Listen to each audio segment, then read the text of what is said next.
Jadi itu tadi beberapa hal yang menjadi dasar awal untuk editor melihat apakah artikel kita ini layak untuk dilanjutkan di proses review atau tidak, layak untuk diikutkan di proses publikasi di jurnal Cinta 2 atau Scopus tersebut.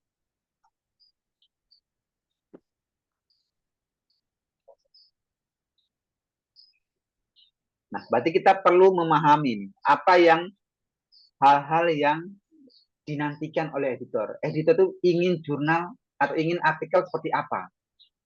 Nah, berdasarkan pengalaman saya melihat untuk misalkan di bagian pendahuluan ya, editor itu sangat senang ketika isi dari pendahuluan artikel kita itu mampu mengantarkan pembaca untuk setuju sepakat dengan novelty yang kita tawarkan atau novelty yang kita bangun pada artikel kita seperti itu. Kedua, metode yang kita gunakan itu unik dan dapat ditiru ya atau diulangi oleh peneliti selanjutnya atau peneliti di penelitian berikutnya begitu. Pada bagian pembahasan artikel kita itu harus mampu membuat cerita baru. Kenapa? Karena cerita baru inilah yang menjadi pengembangan dari novelty kita. Kalau kita tidak mampu menceritakan hal baru dari temuan riset kita, maka berarti artikel kita tidak memiliki keterbaruan, tidak memiliki novelty seperti itu. Apalagi kalau kita ingin nembus di jurnal internasional bereputasi ya, pasti novel itu tuntutan utama.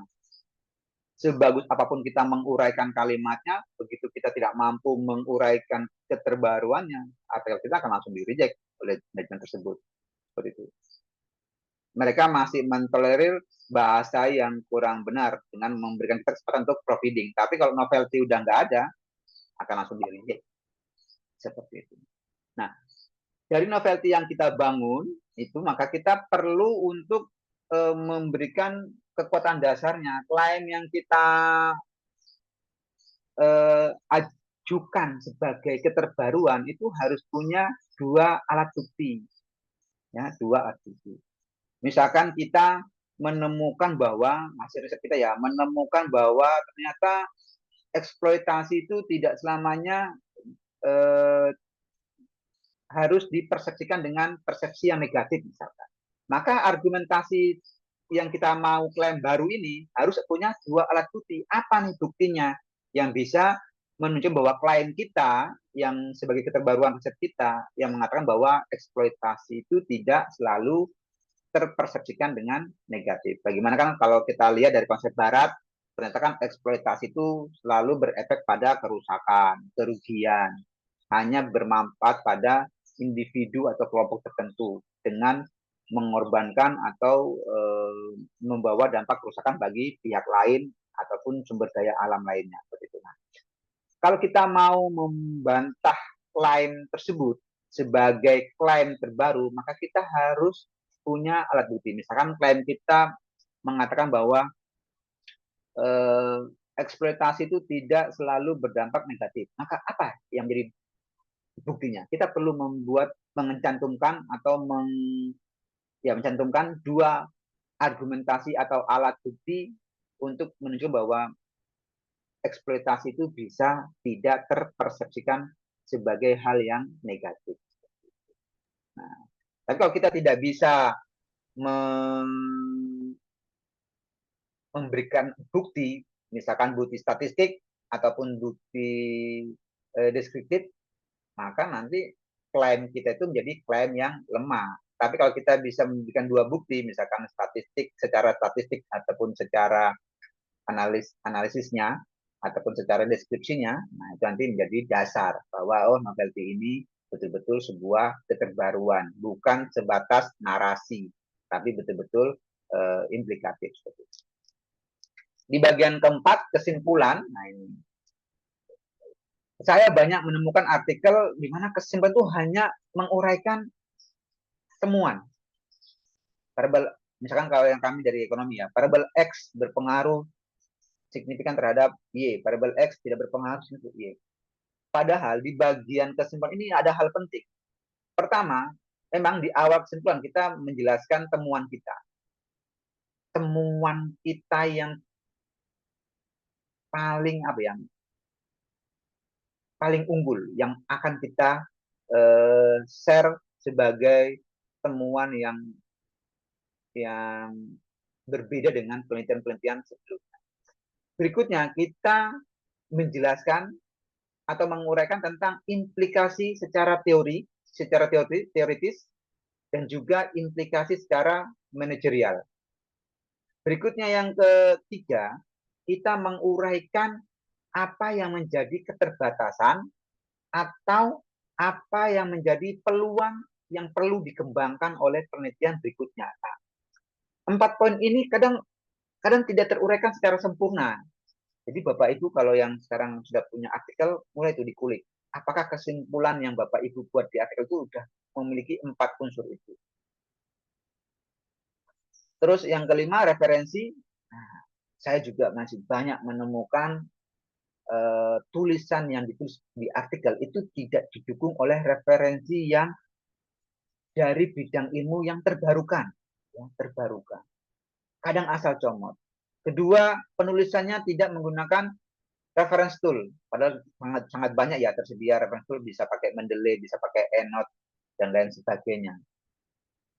Tapi kita kadang hanya mengandalkan Scholar. Jadi tinggal buka Google Scholar, di bagian itu ada format citasi, tinggal ngopi itu pindahkan. Padahal kalau mau Scopus yang baik dan benar, minimal kita menggunakan Mendeley lah. Kalau kita nggak bisa menggunakan EndNote, kita bisa menggunakan Mendeley.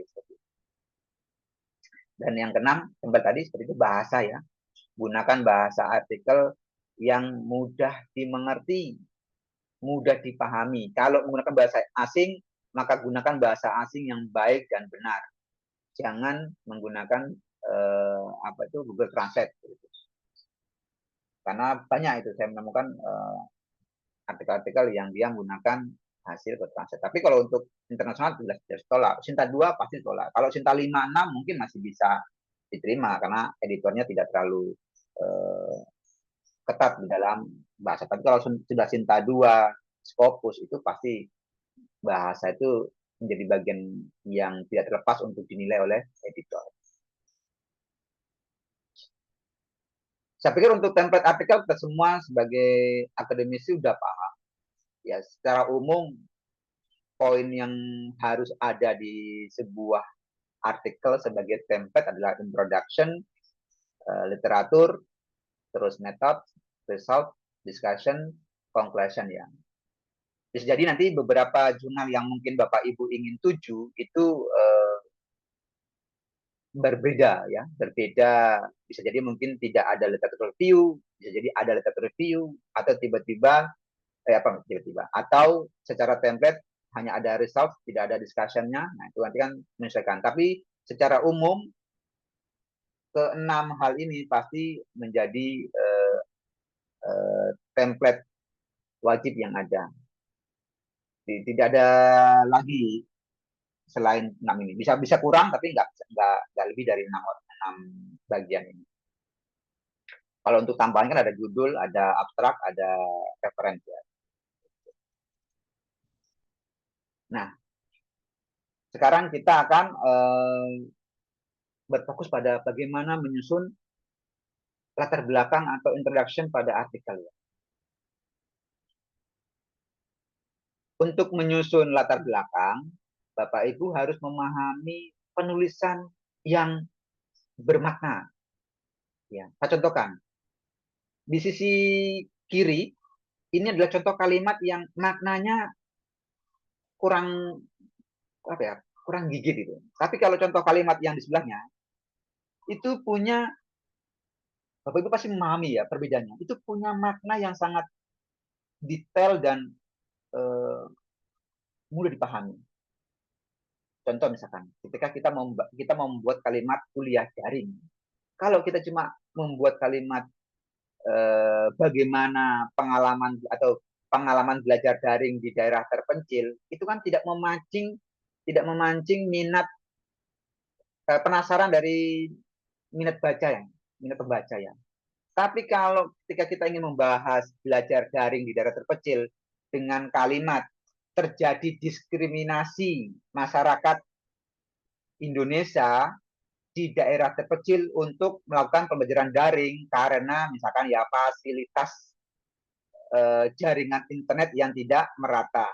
Itu kan lebih menarik. Oh, ternyata terjadi nih diskriminasi kuliah daring atau belajar daring di daerah-daerah terpencil. Bapak Ibu, saya dari Sulawesi. Di waktu era COVID kemarin, itu di daerah saya itu tidak mengenal yang namanya kuliah sekolah di rumah. Mereka masih sekolah dengan datang ke sekolah. Kenapa? Karena kalau mau di kuliah daring di kampung saya, maka akan terkendala karena jaringannya tidak eh, merata gitu. Untuk yang tinggal di daerah kecamatan mungkin dia bisa dapat jaringan internet dengan baik, tapi bagi kami-kami yang tinggal di daerah perkampungan yang pelosok akan kesulitan untuk mendapatkan jaringan internet yang stabil. Untuk internet ada, internetnya ada, tapi tidak stabil. Nah, ini kan bisa menjadi kalimat yang teruraikan dengan baik sehingga tersampaikan ke pembaca, sehingga pembaca muncul rasa penasaran dan ingin melanjutkan membaca artikel kita. Misalkan kita mau membahas tentang bagaimana anak-anak, respon anak-anak ketika belajar di rumah. Ini kan kalimat yang tidak informatif. Ya. Tapi kalau kita uraikan menjadi belajar di rumah yang dialami oleh anak-anak, itu ternyata bisa melahirkan trauma psikologis. Ya. Nah, ini kan akan muncul. Kenapa ya kok bisa muncul trauma psikologis? Maka dia akan membaca paragraf-paragraf berikutnya atau paragraf-paragraf sebelumnya yang kita uraikan di artikel kita. Nah, jadi kita harus bisa memahami ketika membuat kalimat, kan di dalam satu paragraf itu kan bisa jadi ada 4 atau lebih kalimat ya dalam membangun satu paragraf. Dan jangan juga satu paragraf satu kalimat. Jadi harus, kalau saran saya minimal di dalam satu paragraf itu ada 3 atau lebih kalimat. Ya.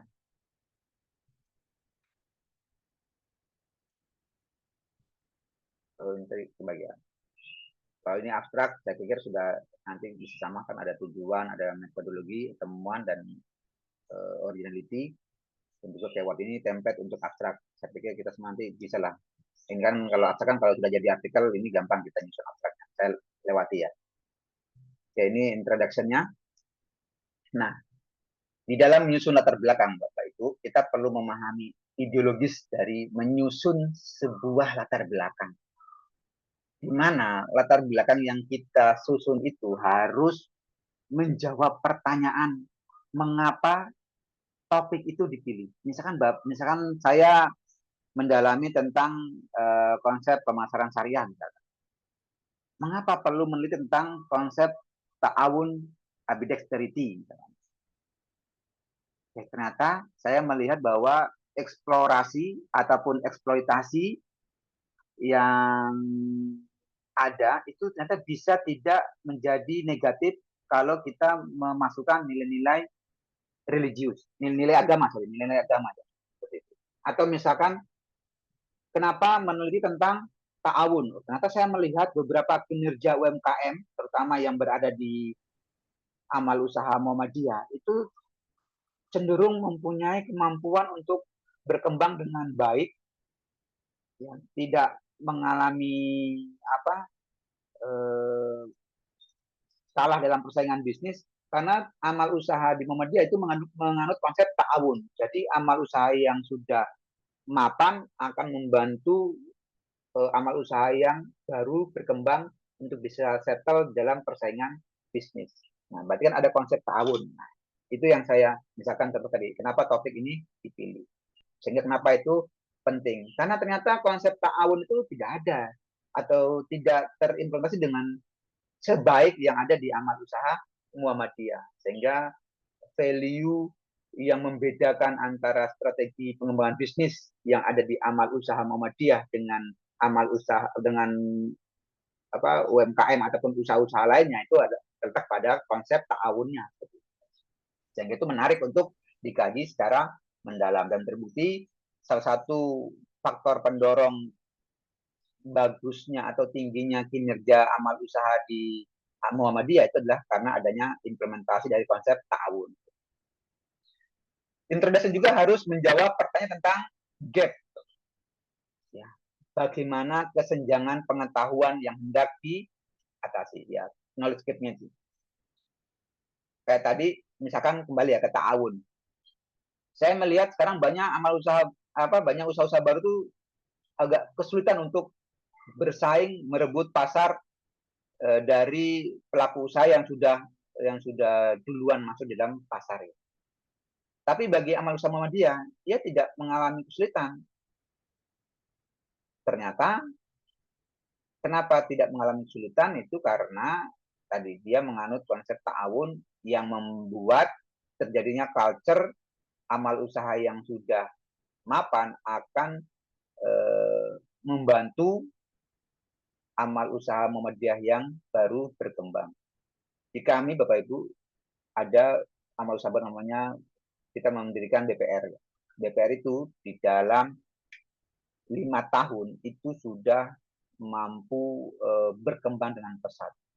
Yang tadinya hanya dengan bangunan kecil, satu bangunan sekarang sudah ada di beberapa kabupaten dengan pendapatan yang sekian miliar.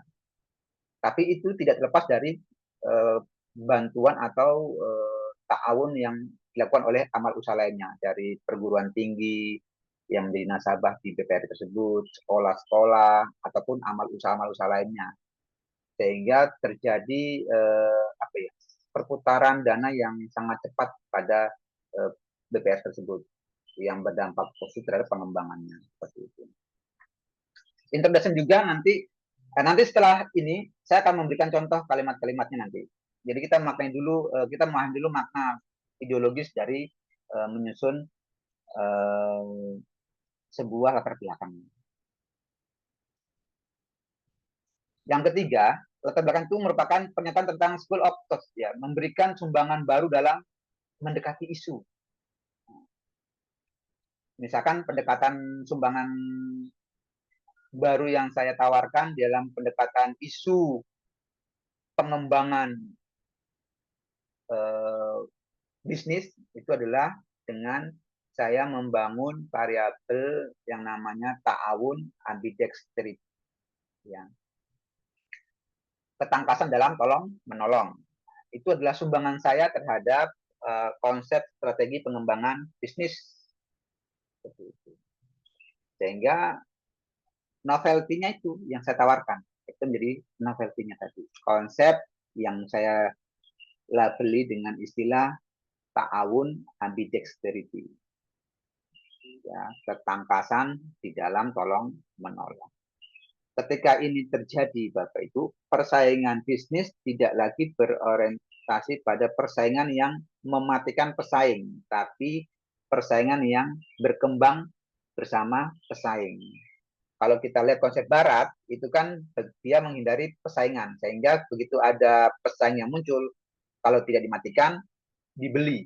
Contohnya misalkan Facebook membeli WhatsApp, Facebook membeli Instagram, karena Facebook tidak mau tersaingi oleh Instagram maupun WhatsApp begitu. Sehingga untuk menghindari persaingan ya dibeli. Begitu pun beberapa perusahaan-perusahaan otomotif, mereka ketimbang menghadapi pesaing-pesaing yang bisa berisiko berdampak terhadap kinerja bisnisnya, dibeli itu perusahaan-perusahaan. Tapi di dalam konsep tahun Ambidex dia tidak seperti itu. Dia konsepnya berjalan bersama. Kenapa? Karena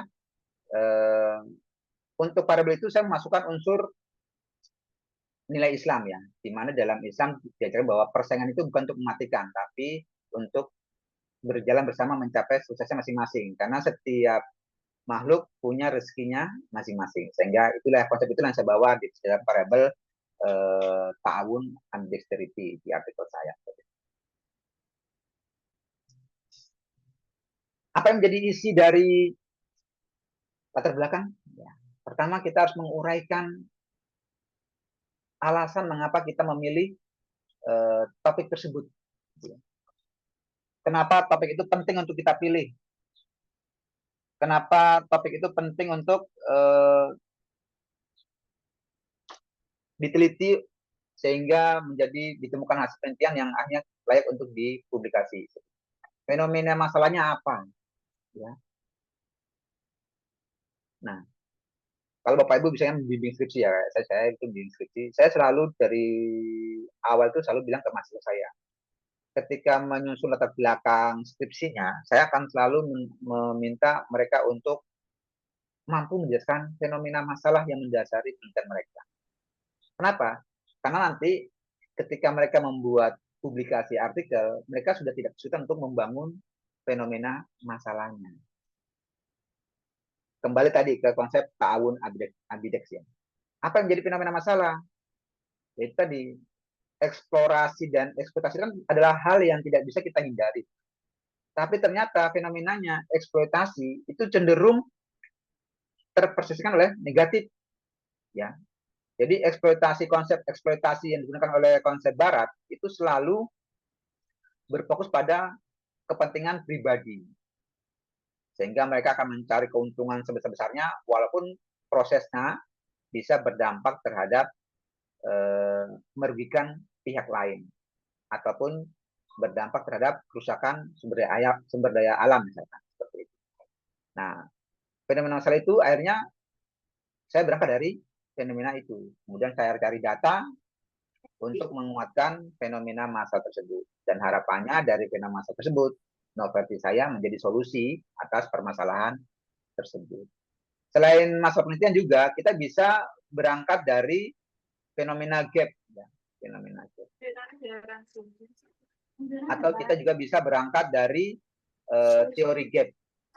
Ya, beberapa artikel saya juga berangkatnya dari teori gap. Atau yang umum kita dengar biasanya juga ada riset gap ya, perbedaan hasil penelitian. Atau mungkin metodologi gap ya. Kita menemukan ada gap dari metodologi yang digunakan. Misalkan artikel A ketika menggunakan metode kuantitatif, dia selalu menemukan bahwa variabel tersebut mampu mempengaruhi terhadap variabel dependen. Ketika digunakan metode kualitatif, ditemukan bahwa hasilnya kontradiksi dengan ketika menggunakan kuantitatif. Maka kita bisa mencoba menggunakan mix method ya, penggabungan menggunakan kualitatif dan kuantitatif. Siapa tahu dengan keterbaruan penggabungan metode tersebut, kita bisa menemukan hasil yang lebih baik dari hasil penelitian sebelumnya. Terus uraikan urgensinya apa? Ya, novelty-nya apa? Nanti setelah ini saya akan mencontohkan bagaimana kita membangun kalimat yang menjelaskan urgensi dari penelitian kita, bagaimana kita menjelaskan, membuat kalimat tentang bagaimana menguraikan tujuan dari artikel kita, ataupun membangun masalah-masalah dari penelitian kita, dan juga kontribusi, karena itu harus ada tuh di terbelakang. Di latar belakang Bapak Ibu harus mampu menguraikan kontribusinya apa. Artikel ini, penelitian ini ketika diteliti nanti akan memberikan kontribusi apa. Nah, itu harus diuraikan di latar belakang.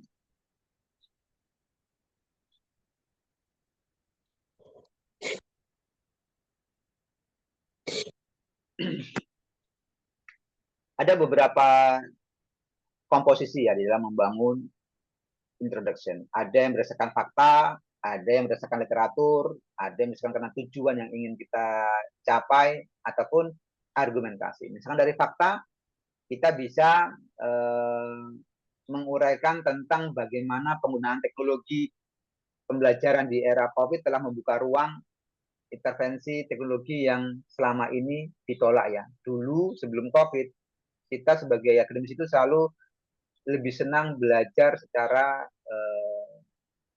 tatap muka langsung, secara luring gitu. Tapi begitu era COVID kemarin, maka kita semua dihadapkan dengan harus mau menerima perkembangan teknologi pembelajaran. Sehingga akhirnya sekarang kita terbiasa dengan pembelajaran secara daring. Atau Bisa juga kita istilahnya itu adalah asinkronus. Atau kita menyusun latar belakang berangkat dari literaturnya. Misalkan kita menemukan bahwa hasil studi selama ini menunjukkan bahwa penggunaan teknologi itu terkadang berdampak positif, tapi ada juga yang berdampak negatif. Nah, sehingga kita perlu mengembangkan riset dari hasil-hasil tersebut untuk melihat apa yang perlu kita kembangkan. Misalkan, kita melihat bahwa teknologi kurang memperhatikan konteks yang menjelaskan bagaimana teknologi itu diterima atau ditolak. Nanti kan kita bisa lihat, ternyata kalau itu adalah di daerah yang sudah society-fied mungkin ya dia bisa menerima teknologi. Tapi untuk society yang di daerah pedesaan bisa jadi menolak untuk implementasi dari teknologi pembelajaran. Atau misalkan kita menyusun latar belakang juga dengan menguraikan tujuannya. Tujuannya adalah apa? Melengkapi kekurangan. Berarti kita mencari dulu nih kekurangan atau kesalahpahaman terkait penafsiran teknologi. Ya. Kita paham bahwa ada beberapa persepsi di masyarakat bahwa pembelajaran menggunakan teknologi itu ilmu yang terserap oleh mahasiswa mereka anggap kurang maksimal. Tapi ada juga persepsi yang menunjukkan bahwa kuliah menggunakan teknologi pembelajaran secara daring ataupun kuliah secara luring itu ternyata tidak berbeda jauh. Artinya kuliah secara daring ternyata tetap bisa membuat mahasiswa menyerap semua ilmu pengetahuan itu dengan maksimal. Nah, perbedaan persepsi itu atau kesalahpahaman persepsi itu bisa kita jadikan tujuan dari artikel kita untuk melengkapi kekurangan-kekurangan atau persepsi-persepsi yang kontradiksi di sosial. Terus argumentasi, jangan lupa argumentasi, ya.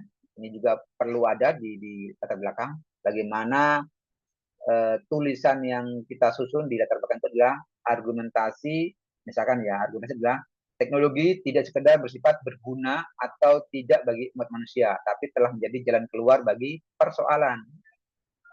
Kenapa teknologi bisa jadi jalan keluar? Dulu kalau kita mau sekolah, kita harus ada di daerah tersebut. Sekarang, misalkan dengan metode asinkronus, kita bisa kuliah di kampusnya di Surabaya, tapi kita berada di daerah Sulawesi, di daerah Papua. Jadi sekarang tidak perlu lagi berada di lokasi di mana kampus itu berada. Dengan menggunakan teknologi pembelajaran, dengan metode pembelajarannya adalah asinkronus misalkan. Nah, itu adalah contoh-contoh argumentasi yang bisa menguatkan dari fakta sosial, literatur, dan juga tujuan yang telah kita uraikan di latar belakang. Untuk urutannya ya seperti ini. Pertama fenomena, terus uraikan apa yang selama ini dipahami tentang isu dari fenomena tersebut. Kayak tadi misalkan isunya adalah perubahan perilaku efek dari COVID sehingga membatasi interaksi langsung sehingga muncul isu untuk di dunia akademisi perkuliahan itu tidak lagi dilakukan secara tatap langsung tapi bisa secara online. Nah, isu-isu itu yang kita uraikan. Terus nanti kita juga menambahkan gap-nya. Apakah itu knowledge gap, apakah itu teori gap, apakah itu riset gap, atau metode gap. Nah, itu kita uraikan sebagai penguat dari fenomena yang sudah kita uraikan tadi sebagai fakta sosial ya, untuk mendukung fakta sosial yang terjadi. Terus menguraikan apa yang menjadi pembeda supaya ini menjadi keterbaruan kita. Kita menguraikan apa sih perbedaan dari riset ini dengan riset yang sudah ada. Kemudian keempat, kemukakan jawaban sementara atas pertanyaan dalam bentuk hipotesa atau argumentasi atau asumsi. Untuk jenis gap ini ada fenomena gap, ada empirical gap. Empirical gap ini sama dengan riset gap ya, perbedaan dari hasil penelitian. Misalkan yang A mengatakan berpengaruh, yang B bilang nggak berpengaruh, yang A bilang pengaruhnya positif, yang B bilang pengaruhnya negatif, atau Yang A bilang pengaruhnya kuat, yang B mengatakan menemukan pengaruhnya lemah. Nah, itu adalah empirical gap atau research gap. Kalau teori gap, ya kita bisa mengcompare dari dua teori yang kontradiksi atau menemukan teori yang lemah. Nah, itu contoh dari teori. Atau biasanya kalau saya itu menggabungkan ya, misalnya menggabungkan teori-teori yang di manajemen dengan teori-teori dengan psikologi ya, dari bidang ilmu psikologi. Kenapa? Karena kalau kami di marketing itu kan mempelajari perilaku konsumen. Nah, perilaku itu jaringannya tidak stabil. Oke, saya coba. Suaranya hilang. Maaf, jaringan tidak stabil. Ini sekarang sudah kembali lagi. Ya, sudah, Pak Adi. Ya. Mohon maaf ya, ini jaringan saya tidak tahu Telkomsel, tapi mungkin lagi gangguan. Oke. Kalau fenomena gap ini kita bisa melihat dari society kita ya, fenomena-fenomena yang terjadi di society kita. Kalau empirical gap ini tadi berkaitan dengan perbedaan hasil penelitian yang kita temukan seperti itu. Kalau teori gap, perbedaan teori. Kalau saya biasanya banyak menggunakan empirical atau kalau enggak teori gap ya. Jadi misalkan mengkombinasikan antara teori yang ada di ilmu manajemen dengan teori yang ada di psikologi. Seperti itu. Ada juga yang method gap ya, tadi yang kayak kualitatif, kuantitatif dan atau kombinasi keduanya. Terus ada knowledge gap. Knowledge gap ini bisa jadi misalkan pendapat ahli yang belum teruji secara riset ya, jadi baru sebatas opini. Nah, itu juga bisa kita. Atau konseptual gap. Nah, kalau konseptual gap ini biasanya kami membuat variabel baru untuk menyempurnakan dari konsep-konsep yang sudah ada di penelitian sebelumnya. Nah, tadi saya katakan bahwa di dalam terbelakang itu perlu menguraikan kalimat urgensi ya. Kan kalau untuk menguraikan fakta sosial, saya pikir nggak perlu saya contohkan kalimatnya, karena itu pasti sudah kita pahami bersama. Terus novelty juga sudah. Nah, saya mau mencontohkan bagaimana menguraikan urgensi dari penelitian kita di latar belakang. Misalkan ya, dalam konsep barat, bisnis dipersepsikan sebagai wadah untuk mengumpulkan keuntungan semaksimal mungkin, meskipun harus mengorbankan ataupun memberikan dampak kerusakan bagi lingkungan. Nah, ini tadi saya katakan bahwa ini konsep untuk eksploitasi tadi ya, konsep eksploitasi. Sedangkan dalam persepsi Islam, konsep bisnis dimaknai tidak sebatas hubungan antar manusia dan lingkungan, tapi juga pada hubungan dengan Tuhan. Jadi dalam konsep Islam, dia berbeda dengan konsep Barat di dalam memaknai konsep bisnis. Kenapa? Karena kalau di konsep Barat, bisnis itu hanya hubungan manusia dan lingkungan, yang dimana kalian cenderung mereka mengorbankan dan juga menimbulkan kerusakan. Tapi dalam Islam, bisnis itu tidak hanya sebatas hubungan manusia dengan lingkungan, tapi juga dengan Tuhan, hubungan horizontal dan juga hubungan vertikal. Sehingga ada kontrol untuk menjalankan bisnis sesuai dengan perintah yang diperbolehkan dalam agama dan menjauhi bisnis-bisnis yang dilarang oleh agama. Jadi makanya ketika melakukan eksploitasi, maka dalam konsep bisnis Islam, eksploitasinya tidak sampai pada menimbulkan kerusakan. Tapi kalau dalam konsep Barat, dia akan muncul keserakahan, muncul egosentrik, sehingga dia akan selalu mencari keuntungan, walaupun itu sudah pada tahap merugikan orang lain. Tapi dalam konsep bisnis Islam, itu ada pembatasan. Nah, itulah yang membedakan konsep eksploitasi bisnis dalam konsep Barat maupun eksploitasi bisnis dalam konsep Islam. Contohnya seperti itu. Ini misalkan kalau kita ngomongin antara konsep Islam dan konsep Barat ya. Jadi juga nanti muncul persepsi lain dengan konsep yang lain. Nanti bisa menonton. Terus berikutnya, kita akan menguraikan keterbaruan atau novelty kita atau kontribusi kita. Ya. Misalkan kontribusi artikel ini adalah pemeriksaannya terhadap mobilitas sosial ekonomi antar generasi, membandingkan pendapatan migran dengan orang tua mereka, dan pendapatan serta pekerjaan anak-anak migran dengan orang tua mereka. Ya, jadi ini mencoba membandingkan pendapatan orang-orang dengan orang tua dengan pekerjaan anak-anak migran yang sudah bekerja. Atau contoh lainnya misalkan, studi ini berkontribusi pada literatur dengan menggunakan koreksi pemilihan sampel berdasarkan logik multinomial untuk potensi bias seleksi dari sampel non-acak. Sehingga studi ini memperluas spesifikasi jam kerja, misalkan kalau targetnya jam kerja dengan menganalisis pengaruh upah minimum pada jam kerja secara terpisah di seluruh individu di kelompok pekerja yang berbeda dari jenis kelamin ataupun tempat tinggal mereka. Misalkan karakter karyawan yang tinggal di daerah kota sama karyawan kita yang dia itu berasal dari desa. Itu kan pasti ada perbedaan karakter. Nah, itu menjadi fokus riset kita dan akhirnya menjadi sebuah keterbaruan dari riset kita, yaitu memperluas tadi. Nah, kalau menguraikan masalah, bagaimana menguraikan masalah penelitian di latar belakang? Caranya membuat kalimat untuk menguraikan masalah penelitian itu adalah misalkan bagaimana proses yang dilakukan untuk mengelola kepedulian pada lingkungan. Misalkan ini variabelnya adalah pengetahuan lingkungan atau perilaku cinta lingkungan agar dapat meningkatkan minat beli. Jadi masalah yang mau dibangun adalah bagaimana proses yang dilakukan untuk mengelola kepedulian pada lingkungan agar dapat meningkatkan minat beli. Kemudian pertanyaan penelitian itu digunakan untuk mendraft rancangan hipotesis seperti yang diajukan.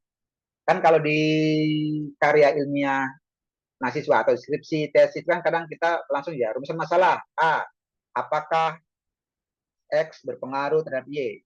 Tapi sebenarnya kalimat yang benar itu adalah dibangun dulu lingkup besarnya, yaitu tadi ya bagaimana proses yang dilakukan untuk mengelola kepedulian pada lingkungan agar dapat meningkatkan minat beli.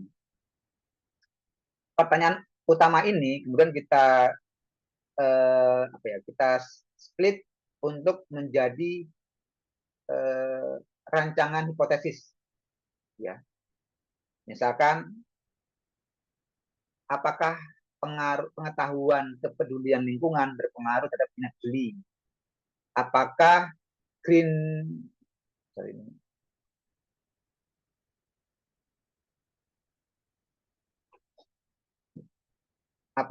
product berpengaruh terhadap minat beli? Seperti itu ya. Jadi sebelum di split menjadi per variabel, sebaiknya kita bangun dulu konteks pertanyaan masalah penelitiannya. Kalau sudah menguraikan masalah, kan urgensi, terus state of the art-nya, terus masalah, terakhir tujuan. Ya, tujuannya apa? Nah, studi ini berfokus pada dua tujuan utama. Pertama, tujuannya adalah untuk mengukur ketimpangan pendidikan di Indonesia. Ya. Terus yang kedua, melihat hubungan antara pendidikan dan kinerja pasar tenaga kerja yang diukur dengan tingkat pengangguran. Jadi kembalikan sesuai dengan yang dibentuk di dosen.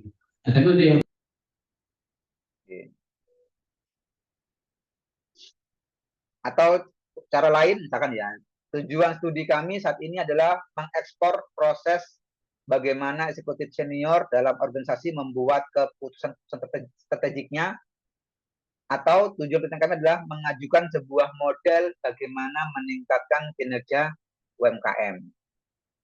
Atau tujuan penelitian ini adalah mengembangkan atau mengeksplor sebuah model konseptual bagaimana meningkatkan kinerja pemasaran pada UMKM. Nah, ini contoh menguraikan latar belakang. Ada dan beberapa contoh lain. Itu tadi beberapa poin penting yang harus ada di dalam menyusun latar belakang. Selanjutnya kita lanjut ke bagaimana membangun literatur reviewnya. Ya. Tadi di awal saya katakan bahwa kalau saya di dalam menyusun literatur itu pasti selalu mengawali dengan penggunaan grand theory atau penggunaan teori penelitian. Nah, ini ada beberapa teori yang familiar di kami di ilmu manajemen ya. Itu ada agensi teori, factual teori, research based teori, dan lain sebagainya. Nah, ini biasanya teori-teori yang banyak saya gunakan di dalam menulis artikel ataupun di dalam membimbing mahasiswa untuk menyusun skripsi seperti itu.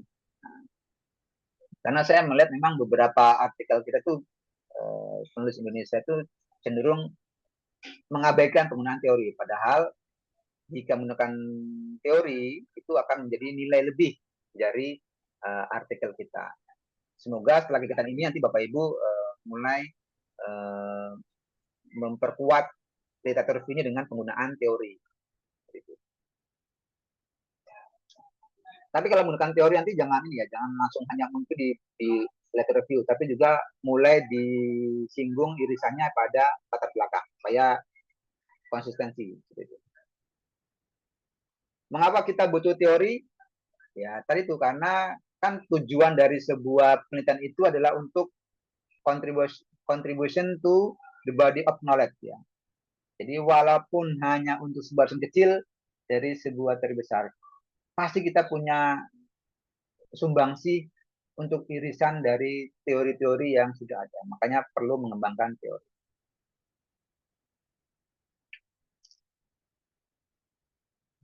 Di mana teori dibutuhkan? Ya, justifikasi visual analisis grand teori itu untuk menyelesaikan masalah penelitian. Misalkan ketika mahasiswa saya S1 mau meneliti tentang keputusan pembelian online dengan melihat perilaku mereka yang ketika nonton live dari TikTok tiba-tiba tertarik untuk beli, maka saya meminta mahasiswa untuk mencari teori yang relevan dan ketemulah namanya SOR ya, teori SOR, karena itu yang paling dekat dengan fenomena dan masalah yang berkaitan dengan variabel yang diteliti oleh mahasiswa. Dan teori itu tidak boleh sebatas tempelan aja. Kita harus mampu menguraikan kenapa teori itu memiliki kedekatan dengan masalah dari penelitian kita, sehingga tidak asal menggunakan teori. Untuk konten naskah variabel ya, ketika di literatur review pasti kita akan menguraikan variabel-variabel yang kita gunakan. Pertama, kita akan tadi menghubungkan antara teori yang kita gunakan dengan variabel yang kita gunakan. Terus menjelaskan definisi. Terus yang ketiga menjelaskan hakikatnya, lingkup dari variabel itu. Terus argumentasi kita terhadap variabel tersebut. Nah, itu harus teruraikan dengan baik. Bagaimana cara membangun konsep? Ya, ambil satu teori yang digunakan untuk memberi warna. Misalkan kita mau meneliti tentang budaya masyarakat Indonesia di dalam membeli emas, misalkan. Maka kita ambil teori tentang budaya perilaku atau budaya. Misalkan teorinya adalah customer culture theory. Ya. Nah, kenapa menggunakan teori itu? Karena teori itu yang lingkupnya adalah terkait dengan budaya konsumen. Budaya konsumen. Dan kita kan ingin meneliti tentang perilaku konsumen dalam berbelanja atau dalam membeli emas. Terus kembangkan perspektif baru. Variabel yang akan kita teliti itu dengan teori yang digunakan. Misalkan tadi balik ke konsep eksploitasi, saya kembangkan dengan lingkup yang baru sehingga eksploitasi yang saya kembangkan di artikel saya itu bukan sama tapi lebih detail untuk membedakan dengan eksploitasi pada konsep barat. Terus kembangkan ontologi dari konsep dengan memberi karakteristik atau dimensi untuk memudahkan memahami makna. Dulu kalau saya waktu S3 itu diajari ketika kita membuat variabel, kalau kita kesulitan menemukan keterbaruannya, kita bisa menambahkan satu poin sebagai indikator dari variabel tersebut, yang dimana itu relevan dengan variabel kita dan itu belum ada di penelitian-penelitian sebelumnya. Sehingga dengan adanya penambahan indikator baru dari variabel yang sudah ada itu, munculkan makna pengembangan yang baru, sehingga nanti bisa menjadi keterbaruan dari kita. Kalau kita ingin membangun keterbaruan dari variabel ya. Terus simpulkan makna dasar sebagai langkah untuk mengembangkan state of the art-nya. Ini contoh membangun hipotesisnya ya. Kita harus mampu merincikan isi dari variabel A untuk menjelaskan mengapa A itu penting dan mengapa A itu punya potensi untuk berdampak terhadap variabel lainnya. Misalkan B. Jadi kita akan bisa merinci. Misalkan tadi kalau kayak culture, kenapa budaya beli konsumen itu mempengaruhi keputusan pembelian? Contohnya apa? Misalkan kalau dari zaman kakek, kalau mau beli motor itu harus brand Honda, terus bapaknya juga kalau beli motor brand Honda, karena itu menjadi budaya, maka si anak ketika beli motor itu cenderung dia juga akan ikut dan cinta dengan brand Honda. Nah, itu adalah karena terjadi budaya di keluarga dia. Terus rumuskan argumentasi kita dalam bentuk mencari titik ungkit dari setiap elemen. Indikatornya kita argumentasi ulang dengan makna yang relevan dengan objek yang kita teliti. Terus narasikan sehingga nanti kita bisa menjelaskan secara detail dan logis bagaimana hipotesa A itu mampu berdampak atau berpengaruh terhadap B.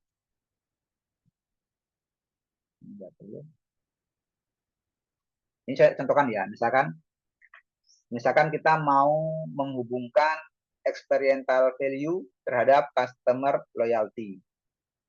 Experiential value poin-poinnya itu adalah pengalaman yang autentik, pengalaman yang epitemik, dan juga pengalaman yang menyenangkan. Itu adalah lingkup atau poin penting dari experiential value. Maka argumentasinya, pengalaman yang autentik itu sangat mudah membentuk memori konsumsi yang baik. Kita itu kalau punya pengalaman yang autentik ketika berbelanja, itu pasti akan membangun memori. Misalkan kayak saya pernah tuh makan yang sangat berkesan itu, saya pernah makan di resto A ketika berada di kota A. Maka itu akan membentuk memori. Saya kalau ke kota A lagi, pasti akan nyari makannya di resto tersebut. Seperti itu. Karena memang pengalaman yang autentik itu pasti akan selalu berkesan. Akan menjadi memori yang menyenangkan. Seperti itu. Yang kedua, ya karena ini value-nya ada 3 ya. Yang kedua kan tadi ada epitemiknya. Maka pengalaman yang baru itu berpotensi membentuk memori yang baru. Ya, misalkan ketika saya ke Gresik, saya ke Surabaya, pasti ada pengalaman-pengalaman belanja yang baru. Ya, seperti itu. Tapi argumentasi yang kita bangun itu sebaiknya argumentasi yang didukung oleh riset terdahulu atau didukung oleh opini ahli terdahulu, sehingga itu akan memperkuat argumentasi kita. Jadi bukan sebatas argumentasi personal, yaitu hanya kita sendiri, tapi apa yang kita narasikan itu betul-betul didukung oleh penelitian terdahulu. Sehingga nanti dari argumentasi itu kita bisa membuat paragraf yang menarasikan bagaimana experimental value itu bisa meningkatkan customer loyalty. Jadi seperti itu. Kalau kita sudah mampu membuat argumentasinya, akan mudah membuat kalimatnya. Sehingga akan mudah membentuk sebuah satu paragraf. Ini contoh kalimatnya. Ini kan tadi kita membuat argumentasinya. Nah, ini contoh membuat kalimatnya. Bila seorang wisatawan merasakan sebuah pengalaman yang autentik saat berwisata, ya, maka pengalaman ini dapat memberikan sebuah memori konsumsi yang baik dan menyenangkan, sehingga dapat memicu untuk membeli ulang di masa yang akan datang. Yang kedua, konsumen yang merasakan sebuah pengalaman yang baru dan bila pengalaman itu berkesan positif, maka akan mendorong terbangunnya prioritas ya wisata seperti ini, karena itu akan memicu dia memberikan rekomendasi pada orang lain. Jadi Bapak Ibu kalau misalkan mau wisata ke Ponorogo misalkan, terus menemukan bahwa oh ternyata eh, ada wisata reok di Ponorogo dan itu menjadi pengalaman baru dan sangat berkesan secara positif, maka cenderung ketika nanti Bapak Ibu ketemu orang lain dan dia ingin ke Ponorogo, Bapak Ibu akan mengatakan bahwa kalau ke Ponorogo jangan lupa lihat reok. Kenapa? Karena Bapak Ibu memiliki pengalaman yang positif. Dan sebaliknya, kalau kesannya adalah negatif, maka Bapak Ibu akan cenderung untuk tidak merekomendasikan orang lain untuk mengenal destinasi itu. Ya. Misalkan kalau kita di daerah wisata di Jogja ke pantai, misalkan ke Jogja, tapi Bapak Ibu mengalami kesan yang negatif, misalkan kehilangan atau ada kecelakaan atau ada hal-hal yang membuat tidak menyenangkan, itu cenderung nanti ketika ada orang yang mau ke sana akan ada argumentasi bahwa jangan ke sana karena di sana itu banyak malingnya, jangan ke sana karena di sana itu fasilitasnya nggak bagus seperti itu.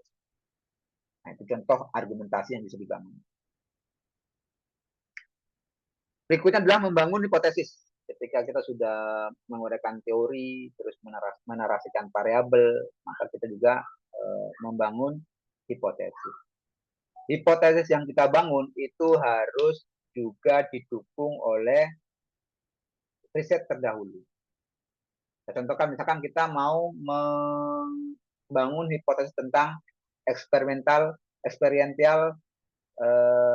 value sebagai pengungkit customer loyalty ya.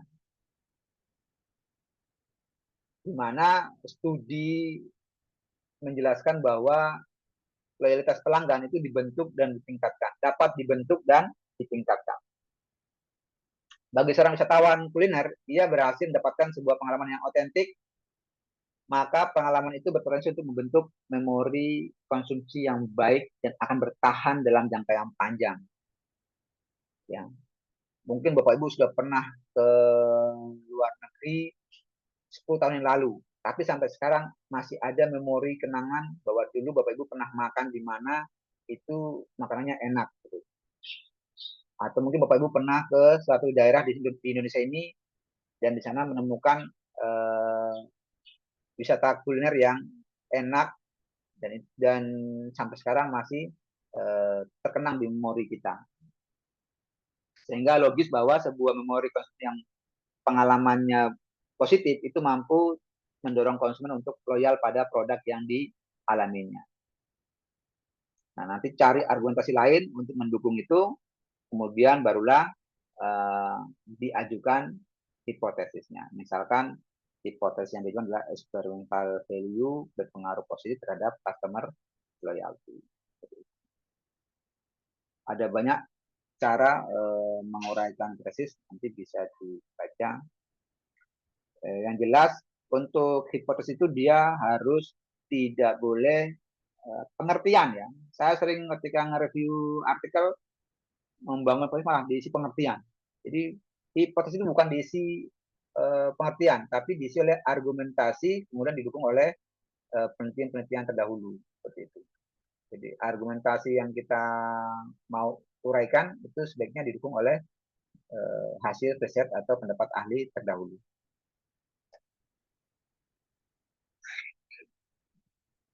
Berikutnya kita akan masuk ke menyusun riset metode ya.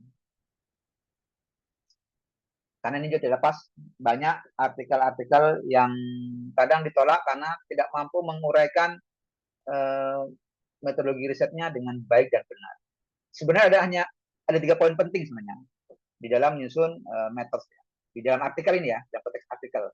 Dalam konteks artikel itu ada 3, yaitu pertama kita harus menjelaskan karakteristik sampel kita, ya, atau karakteristik populasi dan sampel boleh. Tapi yang wajib itu adalah sampel yang wajib. Terus menguraikan tentang metode pengumpulan data dan juga menguraikan tentang pengukuran variabel, ya, pengukuran variabel itu perlu kita uraikan. Contoh misalkan kita ingin menguraikan karakteristik sampel kita, maka kita mengawal dengan menguraikan rentang waktu penelitian. Kita itu meneliti berapa lama? Setahun, 6 bulan, 3 bulan, sebulan. Itu diuraikan rentang waktunya. Terus siapa sampelnya? Pelanggan, UMKM, mahasiswa, atau siapa? Itu diuraikan. Terus kalau perlu ada kriteria tertentu, diuraikan apa saja kriterianya. Ya. Terus berapa jumlah sampelnya? Diuraikan juga bagaimana cara menentukan jumlahnya, apakah pakai rumus Hare misalkan, atau pakai sensus, atau pakai Slopin. Banyak cara untuk menentukan jumlah sampel. Itu diuraikan. Terus uraikan juga teknik di dalam pengambilan sampelnya, ya. Dan juga satu lagi nih, teknik pengambilan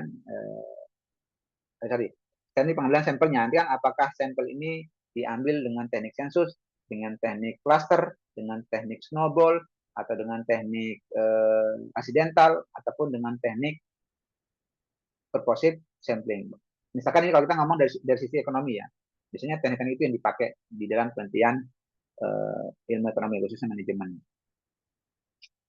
Nah, untuk pengumpulan data, kita perlu menguraikan tekniknya apa nih? Pengambilan kuesioner secara offline, apakah kuesionernya secara online dengan Google Form, ataukah kita mengumpulkan data dengan teknik observasi, eksperimental, dokumentasi, ataupun lain-lain. Itu harus diuraikan di dalam teknik pengumpulan data. Dan yang terakhir, itu adalah tentang pengukuran variabel. Jelaskan strategi dalam pengukuran variabelnya. Apakah pakai skala Likert misalkan. Tapi ini harus ada dasarnya ya. Jadi kita harus menggunakan rujukan. Peneliti siapa yang kita contoh teknik pengukuran variabelnya. Ya. Kita harus bisa menjelaskan penelitian siapa yang kita contoh untuk penggunaan pengukuran variabel. Terus jelaskan skalanya, apakah skala Likert atau apa. Dan juga uraikan metode analisis datanya, misalkan menggunakan SEM, terus dengan alatnya menggunakan SmartLS, nah itu diuraikan. Ini contoh menguraikan sampel ya. Penelitian ini berlangsung pada bulan Februari hingga Oktober 2021. Penelitian ini mengambil sampel pelaku usaha dan pemilik di 4 kabupaten di Indonesia. Nah ini bisa jelas ya, dengan detail dijelaskan rentang dan juga siapa yang menjadi sampelnya. Di 4 kabupaten Indonesia yaitu Surakarta, Sukoharjo, Klaten, dan Jepara. Pertimbangan memilih lokasi dan industri kreatif ini, pertama, geografis. Itu menjadi alasan ya pemilihan tempat kota tersebut. Terus kedua, industri kreatif yang punya kekuatan untuk menambah nilai dan kualitas pada produk kecil dan UMKM. Nah, misalkan. Atau ketiga, sumber daya yang dimiliki untuk dapat mengeksplorasi pasar. Yang keempat, misalkan apa, itu diuraikan. Kalau memang perlu ada argumentasi, kan Indonesia ini kan tidak cuma 4 kabupaten, terus kan kita milih 4, terus kan kita perlu argumentasi itu kenapa 4, kenapa enggak 30, berapa ya kalau kabupaten, kenapa enggak seluruh kabupaten Indonesia. Nah, kalau misalkan Bapak Ibu nanti meneliti daerah Surakarta tidak menggunakan menggunakan provinsi Jawa Tengah, tapi tidak menggunakan seluruh kabupaten, maka harus dijelaskan tuh kenapa nggak semua kabupaten. Nah, jadi jangan sampai pembaca itu kegantung, loh ini di daerah Jawa Tengah ini ada sekian kabupaten, tapi kok cuma dipakai 4. Nah, jadi harus ada argumentasi. Kenapa? Enggak semua. Kenapa 4? Terus setelah itu juga kita perlu menjelaskan tentang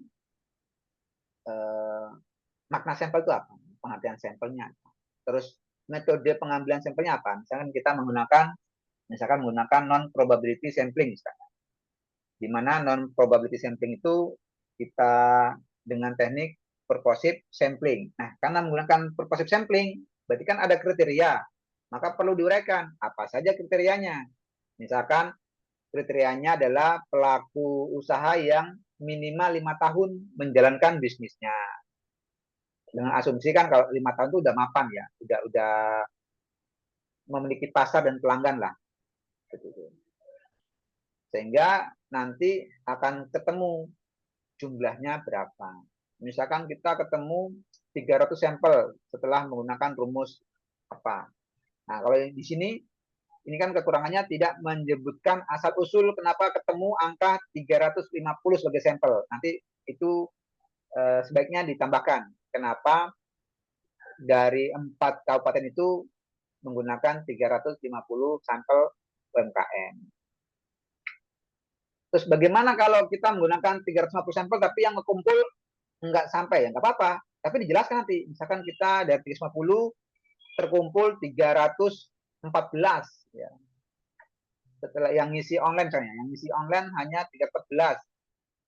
Ya udah, kita jelas bahwa ternyata dari 350 itu yang terkumpul 314. Dari 314 yang layak diolah hanya 264. Itu diuraikan. Nanti editor ataupun reviewer itu bisa paham, oh ternyata ini awalnya 350, tapi yang kembali atau yang keisi hanya 314, kemudian dari 314 yang layak dijadikan data itu hanya 264. Nah, itu diuraikan. Nanti kemudian diuraikan juga dengan uji yang digunakan. Ya, misalkan kalau ini data primer, tadi kan ada uji validitas, ada uji reliabilitas, dan juga misalkan uji normalitas. Artinya dari 314 setelah dilakukan uji, ternyata yang layak hanya 264.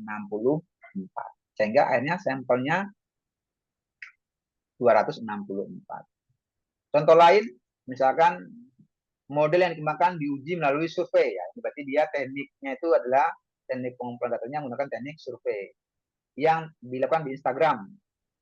Nah, alat diuraikan kenapa pakai Instagram, kenapa nggak Facebook, kenapa nggak WhatsApp, kenapa Instagram. Berarti itu diberikan alasan. Kalau di sini kan dijelaskan bahwa karena pemilihan Instagram karena peringkatnya sebagai salah satu platform media sosial paling kuat, ya, paling banyak penggunanya, misalkan. Sehingga nanti apapun yang digunakan itu harus jelas seperti itu. Jangan sampai ada informasi yang tidak jelas. Di Instagram dan respondennya adalah pengguna MacBook. Nah, ini sudah spesifik juga. Pengguna MacBook yang dianggap mendapat stigma karena produk Apple. Yang dipersepsikan memiliki fleksibilitas yang terbatas dengan perangkat lain. Sementara komputer portable dari produsen lain itu menawarkan transfer data universal. Nah, itu diuraikan, terus nanti pengumpulan datanya menggunakan apa? Menggunakan kuesioner, terus dijelaskan juga nanti sampelnya yang digunakan berapa. Kalau dia pakai misalnya sama, pakai purposive sampling, maka harus dijelaskan kriterianya apa. Kalau di sini kriterianya adalah pengguna Apple dengan usia minimal 17 tahun. Dengan jumlah sampelnya sebanyak 624 nih. Yang ngisi Google Form-nya 624, tapi tidak digunakan semua. Peneliti hanya menggunakan 352. Kemudian yang 350 inilah yang diolah. Seperti itu. Selanjutnya penjelasan tentang bagaimana menguraikan pengumpulan probabilitas. Kan sudah tadi apa, pengukuran sampel, pengumpulan data, terus yang terakhir bagaimana menguraikan variabel. Nah, ini ya. Kami merancang penelitian ini menggunakan skala 1 sampai 10. Ini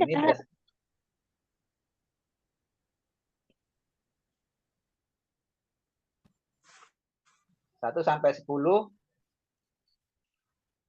menggunakan apa?